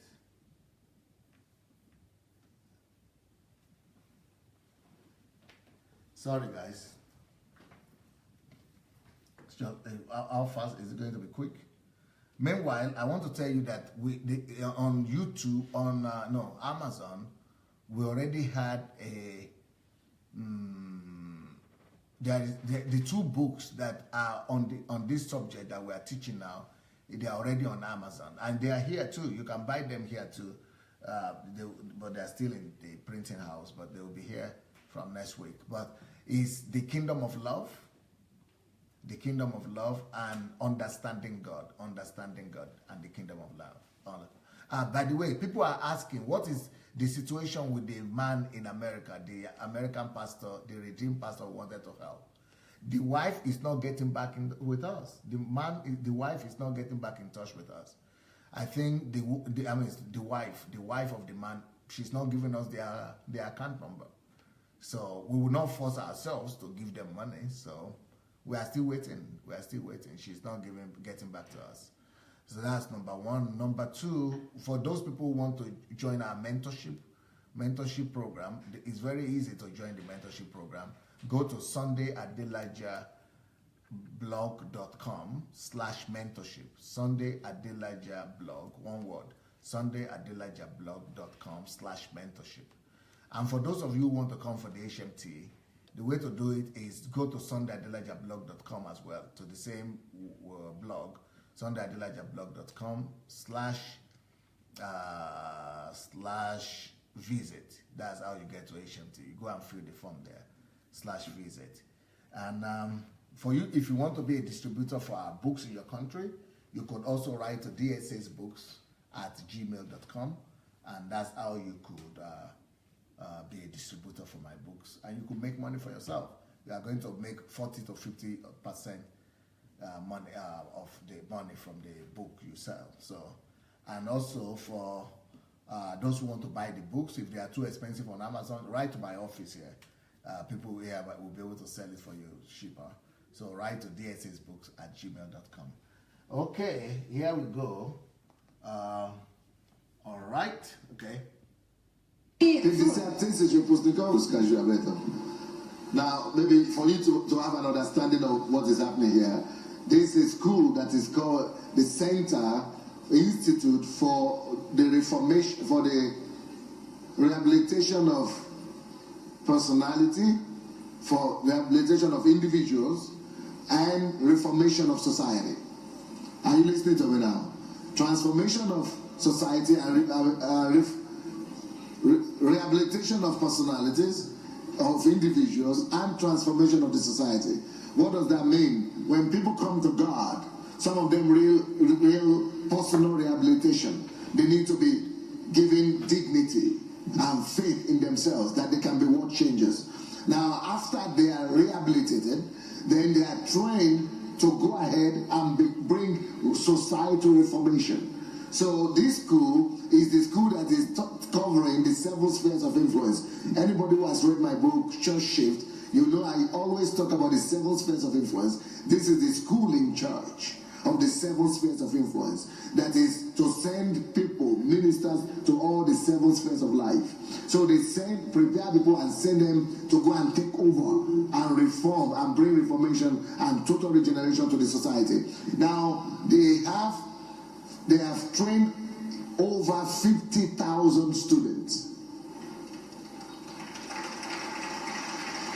In 50, they have 50 filialов. 59 стран. They have 50 branches of the institute in 9 countries. So these are some of these are the staff, these are the faculty members, and these are some of the students that are studying right now. Кандидат философских. Candidate philosophy now. So that is a PhD holder and herself. But she came to church as somebody who was totally broken, disappointed with life. Now she has a PhD, and she's preparing other PhD students, and have some of her teachers as PhD as well. So from just being a disillusioned person who came to church. Я хочу представить центр общения. Прежде всего должна женщина подняться как личность. So I think you people who speak English, you understand what is happening. These are different faculties they have. For example, they have a faculty for women. She's representing women faculty where they study every question and challenge that women face in life. Pregnancy, singleness, marriage, motherhood, health, development, everything concerning women. So they train women to become specialists for our passion on how to resolve any issue in the society that concerns women. So the ones that spoke before them, to Gabriel, rehabilitation, to Gabriel. в семье. So they have a whole faculty on family issues. So any issue that pertains to family, any in the society, they graduate students so that they will go and be forming family centers to resolve all family issues in the society. Then there is another one, the faculty of rehabilitation. So anything needing rehabilitation, you go there. If you want to work with rehabilitation of personality, of drug addiction or something, so it's a whole faculty to prepare ministers to go out from there and start social organization, begin to deal with anything relating to addiction in the society. It's talking about the faculty of ethics and morals. So people who are going to the society, they must know how to carry the values, the ethics of the kingdom, the values of the kingdom, morals. So most people in the church don't know how to bring that to the world. So that's a whole faculty training people to bring values of morality to the world. Thank you. Okay, that is one. Let's see another one. You have another one there. I want us to see.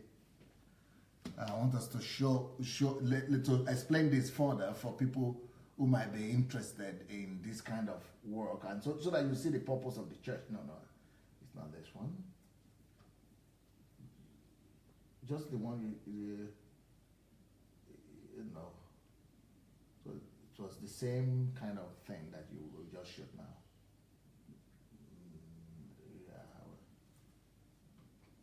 Is it? Yeah, maybe it's this one. Huh? Is it not?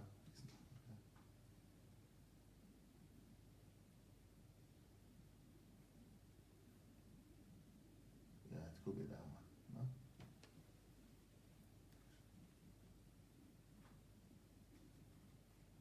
Yeah, maybe this one. If not, meanwhile, you'll be looking for the 8. Let's play this one meanwhile.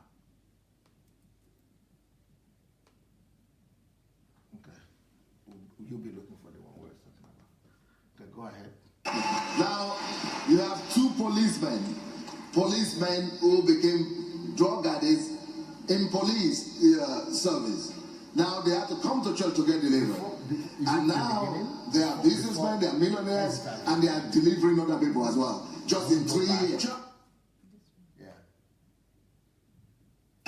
Now, you have 2 policemen who became drug addicts in police service.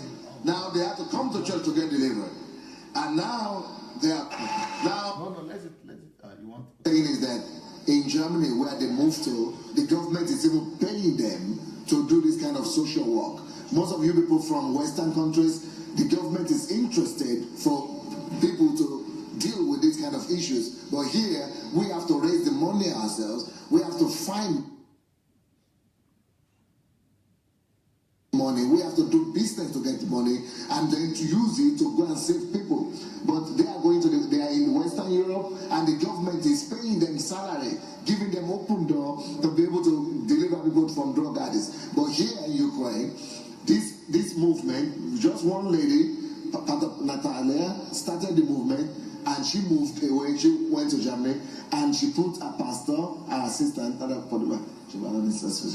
she put her assistant through this one organization. Over 5,000 drug addicts have been set free. Still, the government is pretending not to notice it and still attacking us as a church. But in Western countries, where most of you have advantage, they encourage you. But here they are still attacking us, and we are doing all this for our money. So difficulties is no issue.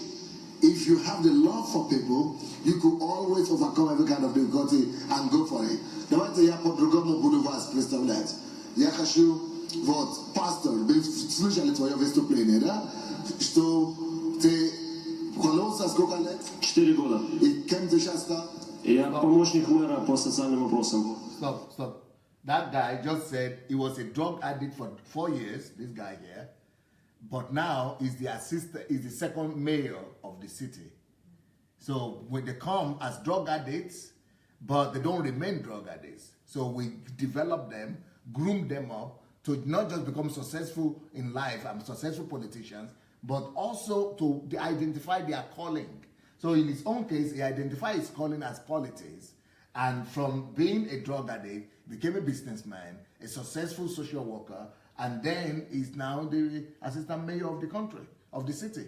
Go ahead. Был наркоманом 6 лет. 6 лет. Да, сидел в тюрьме. И кем стал? Я сейчас занимаюсь молодежью. Лидером молодежи. Okay, this guy who just spoke now, he said he was in prison for 6 years. He was a drug addict, then he was in prison, and as a prisoner, he was, he came to, he got saved and came to church, got saved in the church. Now he's a youth pastor. Okay, go ahead. Да, мама наркоман. Кем стал лидером общественного движения? Лидер общественного. Now, that lady that just spoke, she came to church because the son was a drug addict. So she came for the salvation of the son, but she discovered that she herself needed God, and it was for her sake. So now what she's doing is that she started a national movement. So she has a renowned national movement in the whole country trying to save their children. Yeah.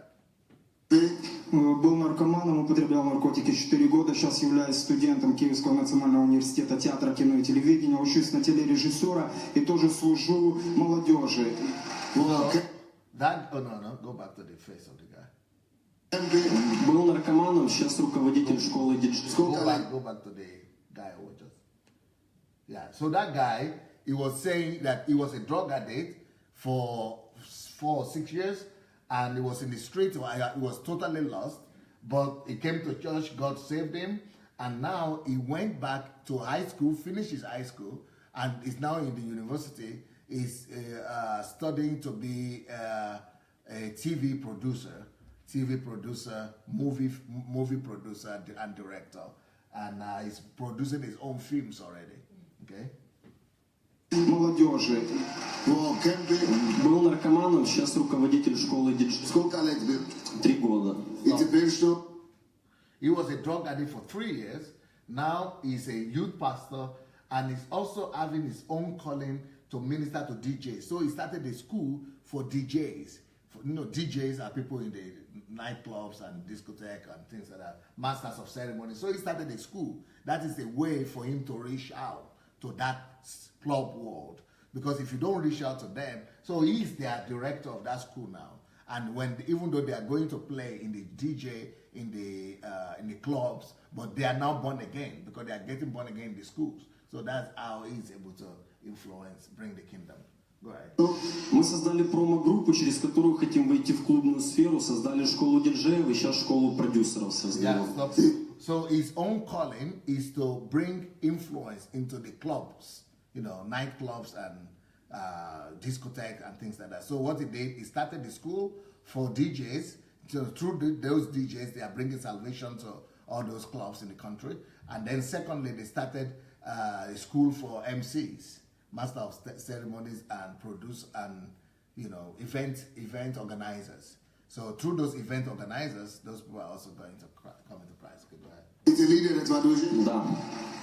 Меня зовут Александр, я кололся около 5 лет, мы с Пашей занимаемся диджеингом, и я также учусь в университете имени Тараса. Okay, stop. He also, his name is Pasha. He was also on drugs for 4 years. He went back to school, finished his high school, went back to university. Now he's in university, but at the same time, he's teaching in that school, in that institute for producers and DJs and master of ceremonies. Yeah. Лет употреблял наркотики, сейчас занимаюсь бизнесом. Теперь бизнесмен? Да. Now this is a multi-millionaire, but before he came to church, his father was a drug addict, his grandfather was a drug addict. They were homeless, street, lost in the street. He never went to school. So because he's from childhood, from 9 years old, he started using drugs. But when he came to church, he was totally restored. They helped him to start a business, and now he's a multi-millionaire himself. And that is the wife. She was the met in church anyway. Yeah, right. Член клуба тысячу миллионеров. Если уже бывший наркоман, 7 лет наркотики, и теперь стал миллионером. I said, you see, somebody who was lost in drug addict, never went to school. 7 years, he was totally lost in the street, homeless, street, using drugs, and now he's a millionaire. What do you want to tell me? That you cannot do anything? There's nothing impossible. This is what churches in Africa are supposed to be doing. Empowering people, teaching them, instructing them to. If they have done this in Africa, everybody would have been empowered. I mean, we have people in Africa who are educated, who go to school, who finish school. This one day you go to school and they are yet becoming millionaires. So what do you want to tell me about people who go to school? What do you want to tell me about people in Africa who are so energetic? And these Europeans, they are so lethargic. They are not so energetic like Africans, Nigerians at least I know. What about if we get a hold of Nigerians and teach them the same thing? That's why I'm always talking about my books. Because everything I used to teach these people and to equip them to do all these things, I've written them now. I've decided to just put them in books. So that anybody can, and I will still go back to Africa and I will go and reproduce this. So that I will show people what church is and how church is reproduced.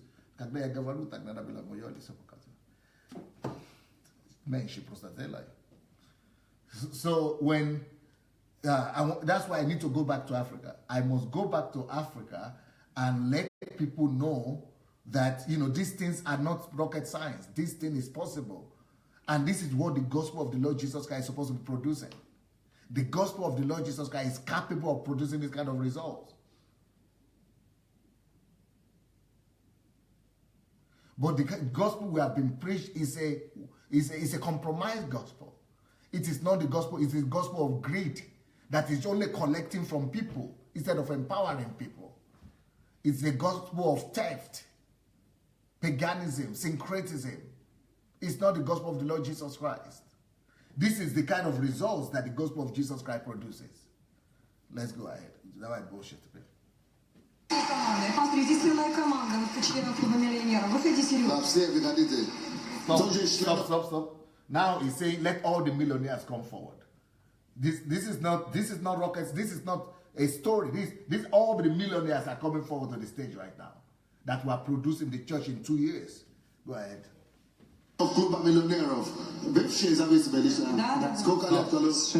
So all these millionaires that have just come forward now, they were formerly drug addicts. So it's not just one instance of one former drug addict become millionaire. This is like a system. Anybody can become. Like I said, life is predictable. Life is predictable. I don't even know. I sometimes I feel like I shouldn't even talk. Because people are saying, why you don't talk about these things? Because I don't want people to think that I'm talking about myself. I don't want people to think that it's about me. But the reason I have to mention it is because I have done it.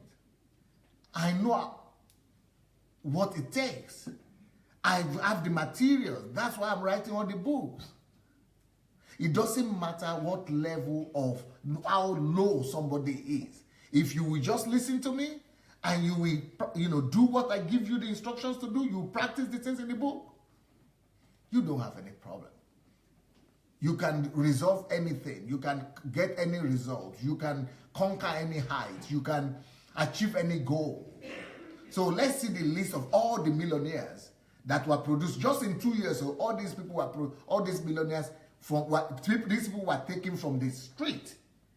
You were a drug addict on the street 2 years ago, 3 years ago, and today they are already millionaires in US dollars. Not in Ukraine dollars, so in US dollars. Okay, let's go ahead.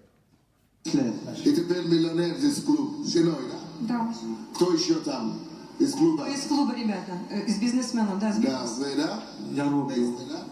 Разве это не здорово? Видите, что Бог делает? Бывший наркоман, теперь миллионер. So, if these people who used to be drug addicts just came to church and they're now becoming millionaires, what is stopping you from becoming somebody in this kingdom? People who are totally destroyed. They didn't finish school. They couldn't go to school. They couldn't read. They couldn't do anything. They are becoming this thing. How should I ship them? I think can do. Употреблял наркотики более 15 лет. So he was addicted to drugs for 15 years. This one, yeah, right. Сейчас являюсь советником президента Федерации футбола города Киева. He is now he is now Football Association. He's now the vice president to the National Football Association, NFA, we call it in our place, NFA, National Football Association, huh? Yeah, like FIFA, but for Ukraine. Then later on, he has now become the one of the directors for FIFA in Europe. And he was a drug addict when he came to church. He was in prison. We got him out of prison. Yeah, go ahead.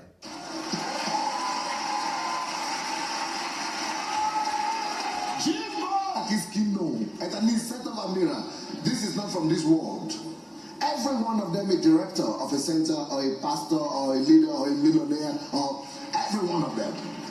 Just the other day, we are drug addicts, and this is not coming from this world. This is not real, but it's real. Nobody is nothing. Everybody is somebody. Everybody is a world changer. Everybody is a revolutionary. Everybody is a deliverer. Everybody. You see what is happening? This is just one man. You come, husband and wife. One guy was almost dying, let's say 9 years ago, came here, got saved in this church, was empowered and impacted, became a deliverer. We were sent forth to pastor a church. Can you imagine? These are just people that God saved and rehabilitated just through him. Stop. Go back a little bit. Yeah, this is a new team here on the stage. These are about 500 or 800 people on the stage here, and this is just as a result of this couple. There's a couple there you will see now, husband and wife. This couple, both of them were drug addicts. The husband was drug addict for 14 years. He couldn't walk to the church. He had to be carried here. The wife was like a prostitute, drug addict, just lost from 14 years old. And in a few years, 8 years later, see, they have become apostles with 20 churches they have started and having all their pastors and leaders come to the stage. Right. Just through him alone. These are all the people who just came. This is another group. It's like the whole country is getting rehabilitated. And all these people, the same story. You wait till you see the same story.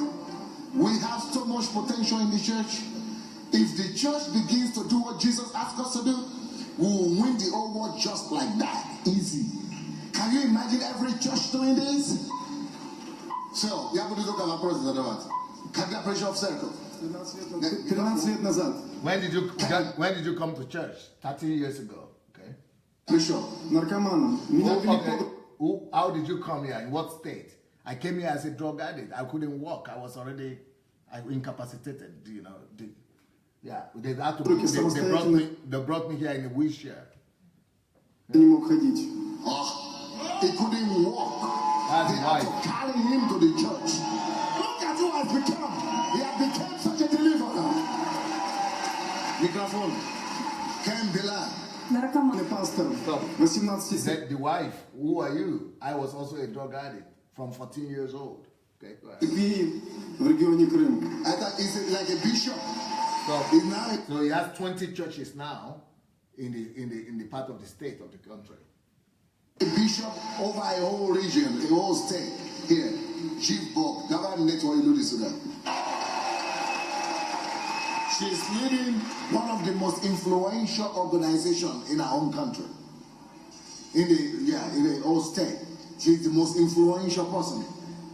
This is another team. This is another lady here who is a civil society leader. A social NGO, leader of the most popular NGO in the country. Я педагог и кандидат психологических наук, но, к великому сожалению, беда не обошла мой дом, и я мама. She says, I came to church thanks to problem because I'm a lecturer in the university, a professor. I'm a professor in education, but because of problems, my son started using drugs, and that's why I had to look for help, and I came to church as a result of that. Even though she says she was a lecturer in the university, holding a PhD, but her son became a drug addict. That's what brought her to God. So then she became a deliverer to those kind of people and have started an organization for such parents and such families. All right. I think stop. That's it. It's enough. Okay, I think we should have some calls now. So if you want to call, go to Facebook Messenger. Go to Facebook Messenger, Move Agents, and you can call and express your feeling. So today's topic is how to love people. This is all as a result of love. So if you want to know the secret of the war in Ukraine and why we have the result we have, simple. Loving people, doing things for people, not for yourself. Don't use church to enrich yourself, to better your life. Use church to better people's lives. Hello? Hello, DSA. Yes, sir. Good afternoon, sir. Yeah, is that Osaro? Yeah, it's Osaro. Yes. Good afternoon, sir. We did hear you, sir. Much for the. Thank you, sir. For the wonderful teaching. Oh, yeah. You know, the teaching of yesterday is so powerful, and today is just like the icing on the cake. Wow. You know, it's just, you know, I'm so blessed just listening to it. I'm touched, I'm refreshed. I just want to thank you, and I want to thank God for your life. This type of message is the message that we need in the church. Mm-hmm. This type of message will change Nigeria. I am very certain of it. Because this is the power of the gospel right here. The power of the gospel that is able to save and change people. The power of love. Yes. Everything you are saying is spot on. Everything you are saying is the absolute truth. It is the word of God unadulterated, coming out directly from the throne of grace. This is the message. And anybody that listens to this message and that walk with this type of teaching that you are giving, it is just blessed. There is no way we live in accordance with this type of message you are preaching that will not make an impact, because there is no way we will operate in this type of level of love that lies around us will not change. It is exactly what Jesus was teaching. It is exactly what Jesus was saying. It is exactly what Jesus was manifesting.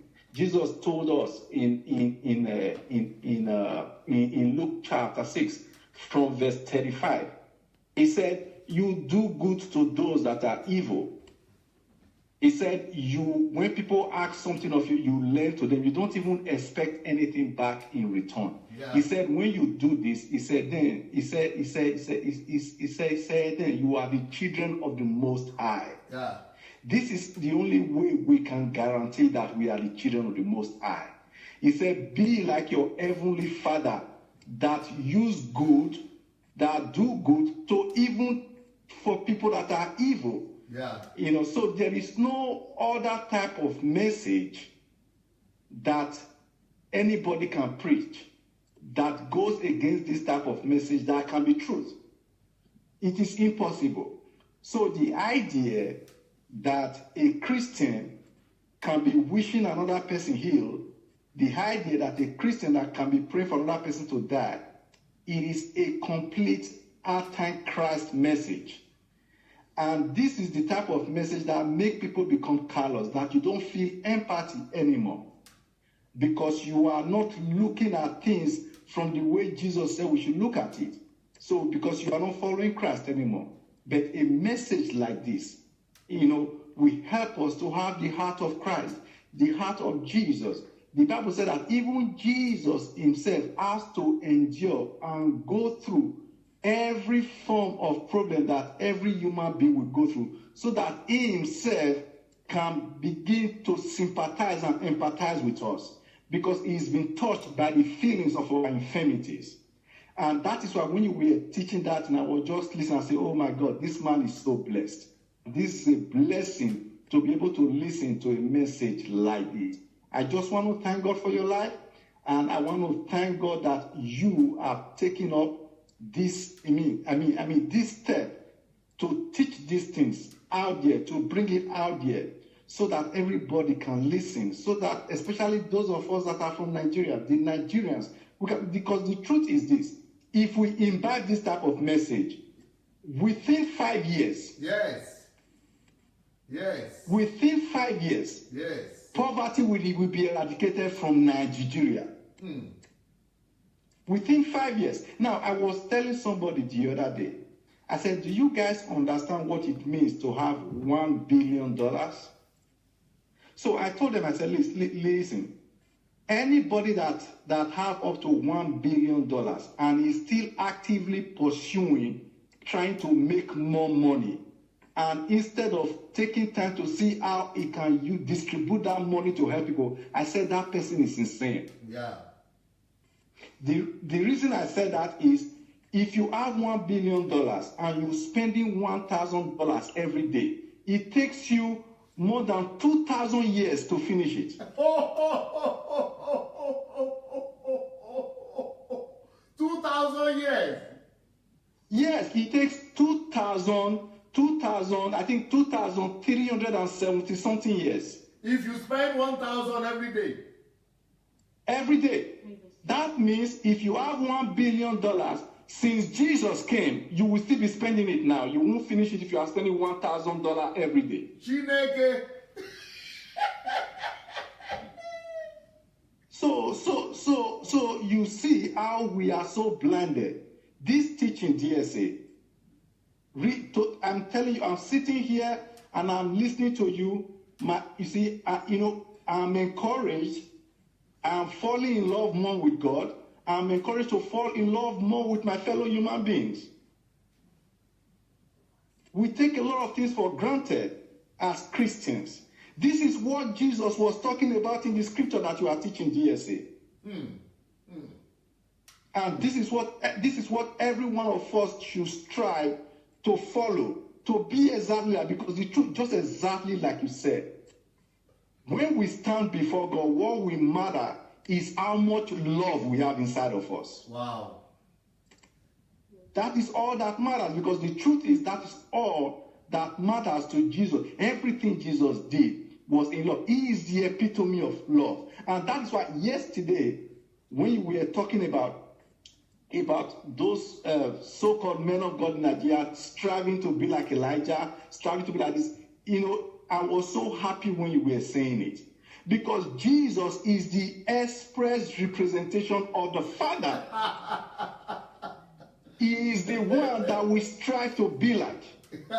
He is the apostle and the high priest of our profession. Yeah. The Bible says, consider him who is the apostle and the high priest of your profession. What the word there, consider, means to intently look at, to intently meditate upon, to pay attention to. If he take a step, we take a step. If he smiles, we smile. If he cries, we cry. If he moves, we move. We are completely trying to follow him. And everything you are preaching is how Jesus sees things. And this is what he was telling us. I am so blessed by this message.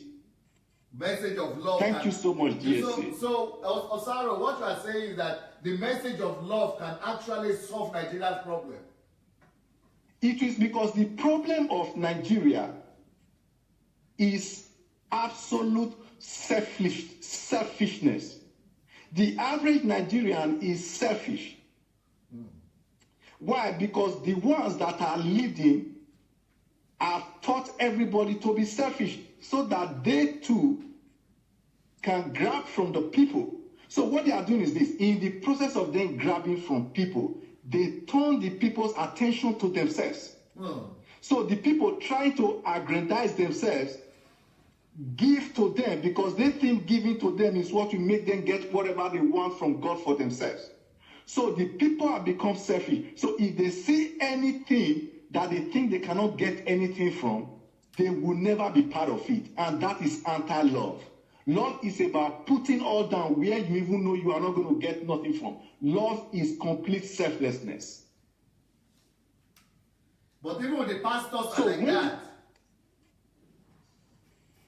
I said the pastors are like that too now. Yes, that is the problem. They are all like that. They are all like that. They don't understand the meaning of empathy. It's just like you were teaching today. What you were teaching, to be able to put yourself in another person's place. And the truth is this, that thing you said is so powerful. The truth is this, even a true intercessor, every time the Holy Spirit moves you to pray for somebody, it makes you feel in your heart what the people are feeling. That is what makes you cry and pray like there is no tomorrow for other people, because the Holy Spirit is helping you to feel what He is feeling for humanity. And it is this type of feeling, empathizing, the ability to see yourself in other people's problem, that pushes us to do something. This is why Jesus was doing everything He did when He was here on earth. Because the Bible said, for we have not an high priest that cannot be touched with the feelings of our infirmity. For He Himself was in every way tested, every way tried. So it is love that makes this possible. What a teaching today. What a teaching. What a teaching. This is what every one of us should strive for.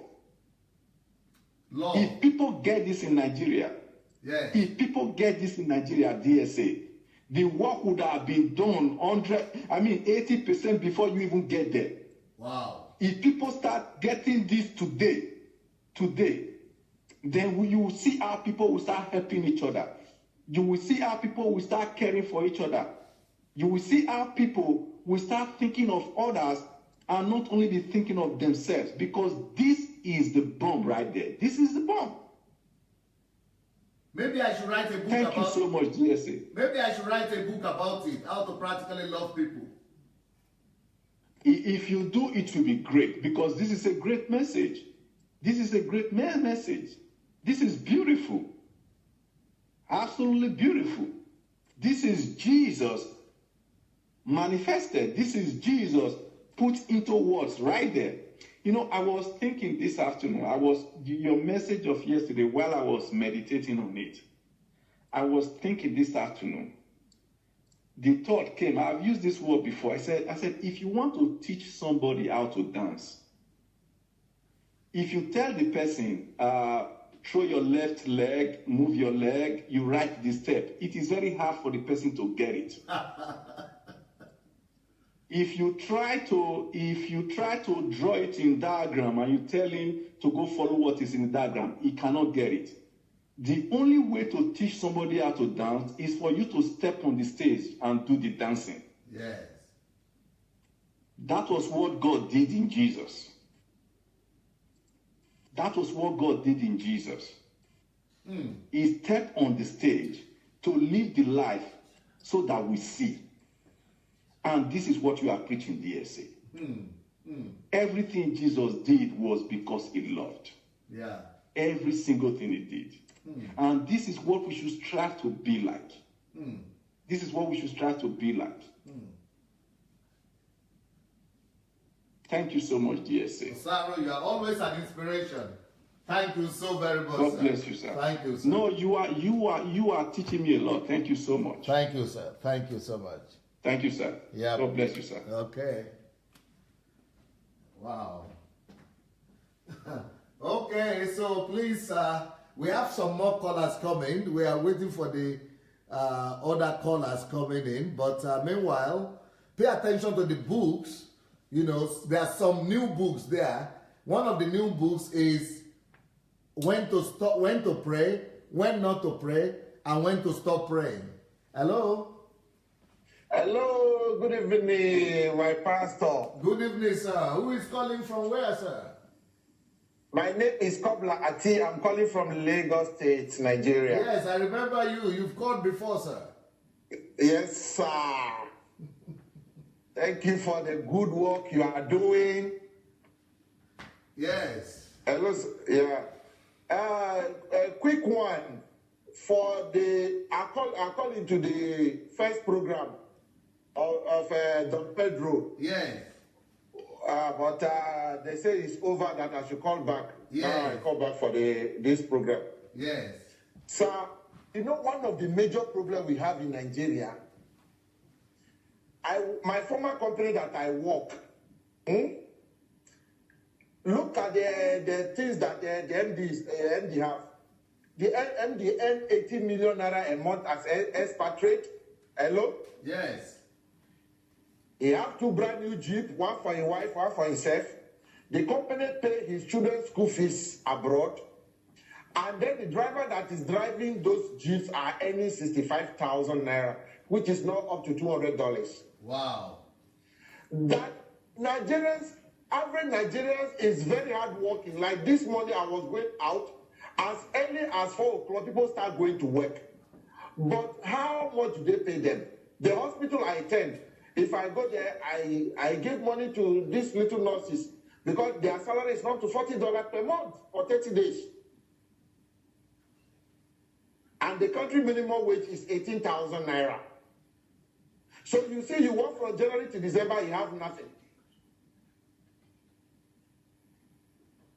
Why nurses abroad are taking maybe 20 pounds per hour or more? Here, that 20 pounds is somebody's monthly salary. And we all go to the person who take a bank director is taking 10 million naira a month, get all facilities free, but the driver is taking, they call one thing contract here. Instead of to pay you $200, they hand over it to contractor will pay you $50 a month. Wow. Equivalent. Wow. You see, that is the problem. Nigerians are very hardworking. As early as 4:35, everybody's out on the streets going to work. Yeah, because there is no love. They are not paying them because there is no love. Yeah.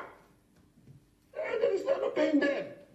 Working here, if you calculate, I have a friend who works at the airport. The money he earns, 3/4 of it for the transport from Okoko to airport. Wow. But you just have to be moving out of the house, not to stay idle. This part of the world, we don't encourage hard work. That's why people are saying I worked for 11 years for a company. If I tell you how much after I resigned, they pay me, I will show the check to some people, they say no. That when I calculate my gratuity forced me to resign. Wow. That is 543,000 naira. No. For 11 years. Wow. In working in a company. Ah. So these are the things. Not that the person that we are working for doesn't have the money to pay us covered, but any white man that want to pay us well, our guys, they will tell them, if you pay this one well, they'll be lazy. If you pay them from hand to mouth, they'll be coming every day. But if you pay them, they are comfortable, they will not come, but some will not come even early. And then that are taking 10 million, 20 million, 15 million, they come every day. And they give them big houses in Ikoyi and Lekki. And the cook who cook food for them to eat, earn 35,000 naira, which is exactly $100. Wow. A month. A month. So these are things we are facing. For me now, I decide not to work again because I don't see the reason why I'll be going to work for peanuts. So I'm trying to do something on my own now. Thank you I'm so trying to much. do 1 or 2 things on my own. Thank you so much, Auntie. Thank you so much. Let's get other callers now. Sir, one more thing. Yes. I've gotten the quotation for the radio station because like this, many people are not. If I go to places I'm talking about DSA, many people don't know. There is a small place I used to gather people here and talk to them. They don't even know anything. So I have to open my phone. I show them the ones I save. No, you can't even afford data here. Please send it to the email or to the Facebook Messenger. All right. Thank you, sir. Thank you, sir. Blessing. Yeah. All right. We have other callers. Let's listen to other callers, please. I think other people are going to call now. So we are waiting for the other callers. Hello. Hello, Pastor. Hey, it's Sandra again from Stockholm. Yes. Good evening. How are you today, Sandra? We are fine. It's still cold, but we are okay. Yes. Yes. Thank you so much for yesterday. Today again is another inspiring message. Actually, I didn't really want to talk about it, but I thought I should speak about it. It's not to show people that we are doing things. In December, you told us about if we want to celebrate Jesus, we should bless someone. Yeah. And I was really speaking to the people in we have a very small prayer group in the Skype. So I told them about this, and I told my children, my son and daughter, that it's not going to be Christmas present, so I'm going to use the money to help someone. Because when I went to park the car and I was coming home, I heard a voice very clearly to my left side of my ear. It said, "Widow's mite." And so I turned and I looked. I said, oh, I couldn't see anyone, so I said, oh, God is speaking to me. So we tried to send money to help some people, about over 74 persons in Nigeria, to feed them, and they sent the videos for us. I was not able to send the videos to you, but I got a text message from a 14-year-old boy, and I have never met, sent a message to me to help with children. And I find out that the mothers in that community, they couldn't go to hospital to register themselves for health care, so the children were suffering from the same kind of disease those kids were showing in the TV, in the program today. And so what we did is that I tried to speak with one or two persons in our prayer group, and I said, okay, this is urgent, what do we do? So there were more than 20 women, but we tried to gather money together, and then we sent money 2 days after, so that all those mothers could go and register themselves and get their children vaccinated to avoid the sickness. So when you show this today again, this is what we have been talking now here in Sweden, and I've been speaking to a few people I know, that whatever you have, just give to us. We're going to just send the money, help distribute to women, to mothers, to get registered. And when I saw this program of women taking place to stand for other women, it's so encouraging, sir. You don't always need to have $1 million naira or dollar to help someone. It takes you, if you rise up and start speaking to people, there are people who are willing to do that. And the people who are supporting were not even Nigerians. These are Swedish people. These are Iranians that was really standing with me. Just this evening, we had a prayer meeting in the Skype, just no usual talk. And one of them asked me, Sandra, do we need to send money to those mothers? Again, more of them. I said, yeah, we need it. If you send the money, we're going to send to these mothers to get themselves registered, and so that these kids get good health. Sir, thank you so much. It's such an awareness. We say we love, we say that we are Christians, but this is just more and more, and you have to be breaking. You have to be breaking to see another person. I've seen my children sleeping good in the bed, wake up in the morning, there is light, and I see other children suffering. It's not possible. My next destination is Nigeria, sir. Enough is enough. We cannot sit in Europe and enjoy what we're enjoying. We cannot sit in Europe and think that this is it. We are getting old. We're going to get pension, and the pension money is going to be so little money. And we cannot say this is life. We Africans need to rise up and really think about our communities, our people, our country. If the government is not going to help, we have to start from the grassroots. We have to start somewhere. It's not possible, sir. So thank you so much, sir. I'm just excited. I'm still inspired, and I'm so happy. This is what Jesus wants us to do. He came to reveal the heart of God by dying on the cross. Why can't we die also for others by giving to others? Why do we have to build houses and buy cars before we want to help someone? So I hope that everybody listening also will start doing something. You don't need to have an organization, but you can do something. Save one person, pay one person's school fee. And now we even started. There was a man, sorry for taking time, was a man that has 8 children in Nigeria. I've never met him.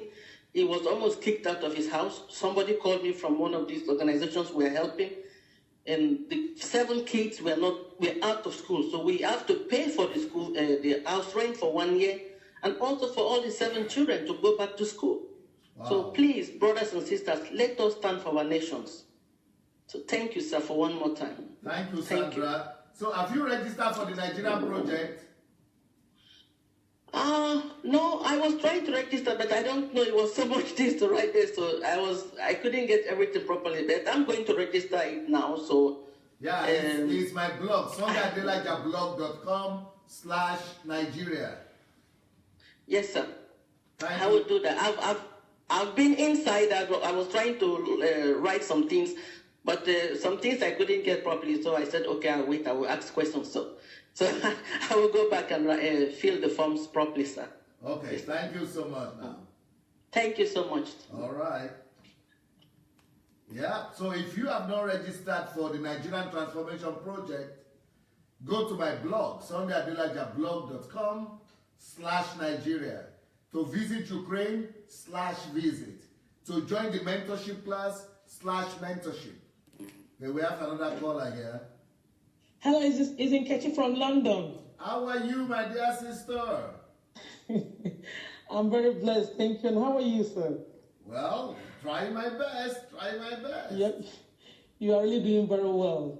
You know, I'm really, it's been amazing. You know, yesterday I listened to the message of yesterday and I was like, wow. I was telling my husband early this morning that, you know what, you really missed out yesterday from that message. I will need to go back to the message and listen to it, you know. Seeing how you can love man through the eye of the eye of God, and the understanding that alone was just like I was just shaking yesterday. And again, listening to you again this evening, I was cooking when the program started, but I said no, let me just get it in front of me while I was turning my soup, and we listened all through to that, and this is another, you know, learning at the head. It's been good. And when you were explaining the empathy bit, I thought I understand what it means to have empathy, but the way you explained it was mind blowing, and I was asking myself, where do you fit in this? And you know, you talked about how what Jesus will do, how he normally put himself, you know, in the position of the person in question, and how we as Christians we can be the solution and the problem solver to that person by our side. I'm really blessed this evening, and I just want to say thank you for that message, and I pray that God will use us as, you know, his battle axe to affect our environment and see things the way it is, and not, you know, being very egocentric. And I really appreciate God for what you are doing. God bless you, sir. Thank you so much. Thank you. Thank you. Right. Well, it's like that's all for today. We don't have any caller right now. So, guys, you've all tried. It's been a long day. I'll be back tomorrow. Have a wonderful evening, everybody. Good night.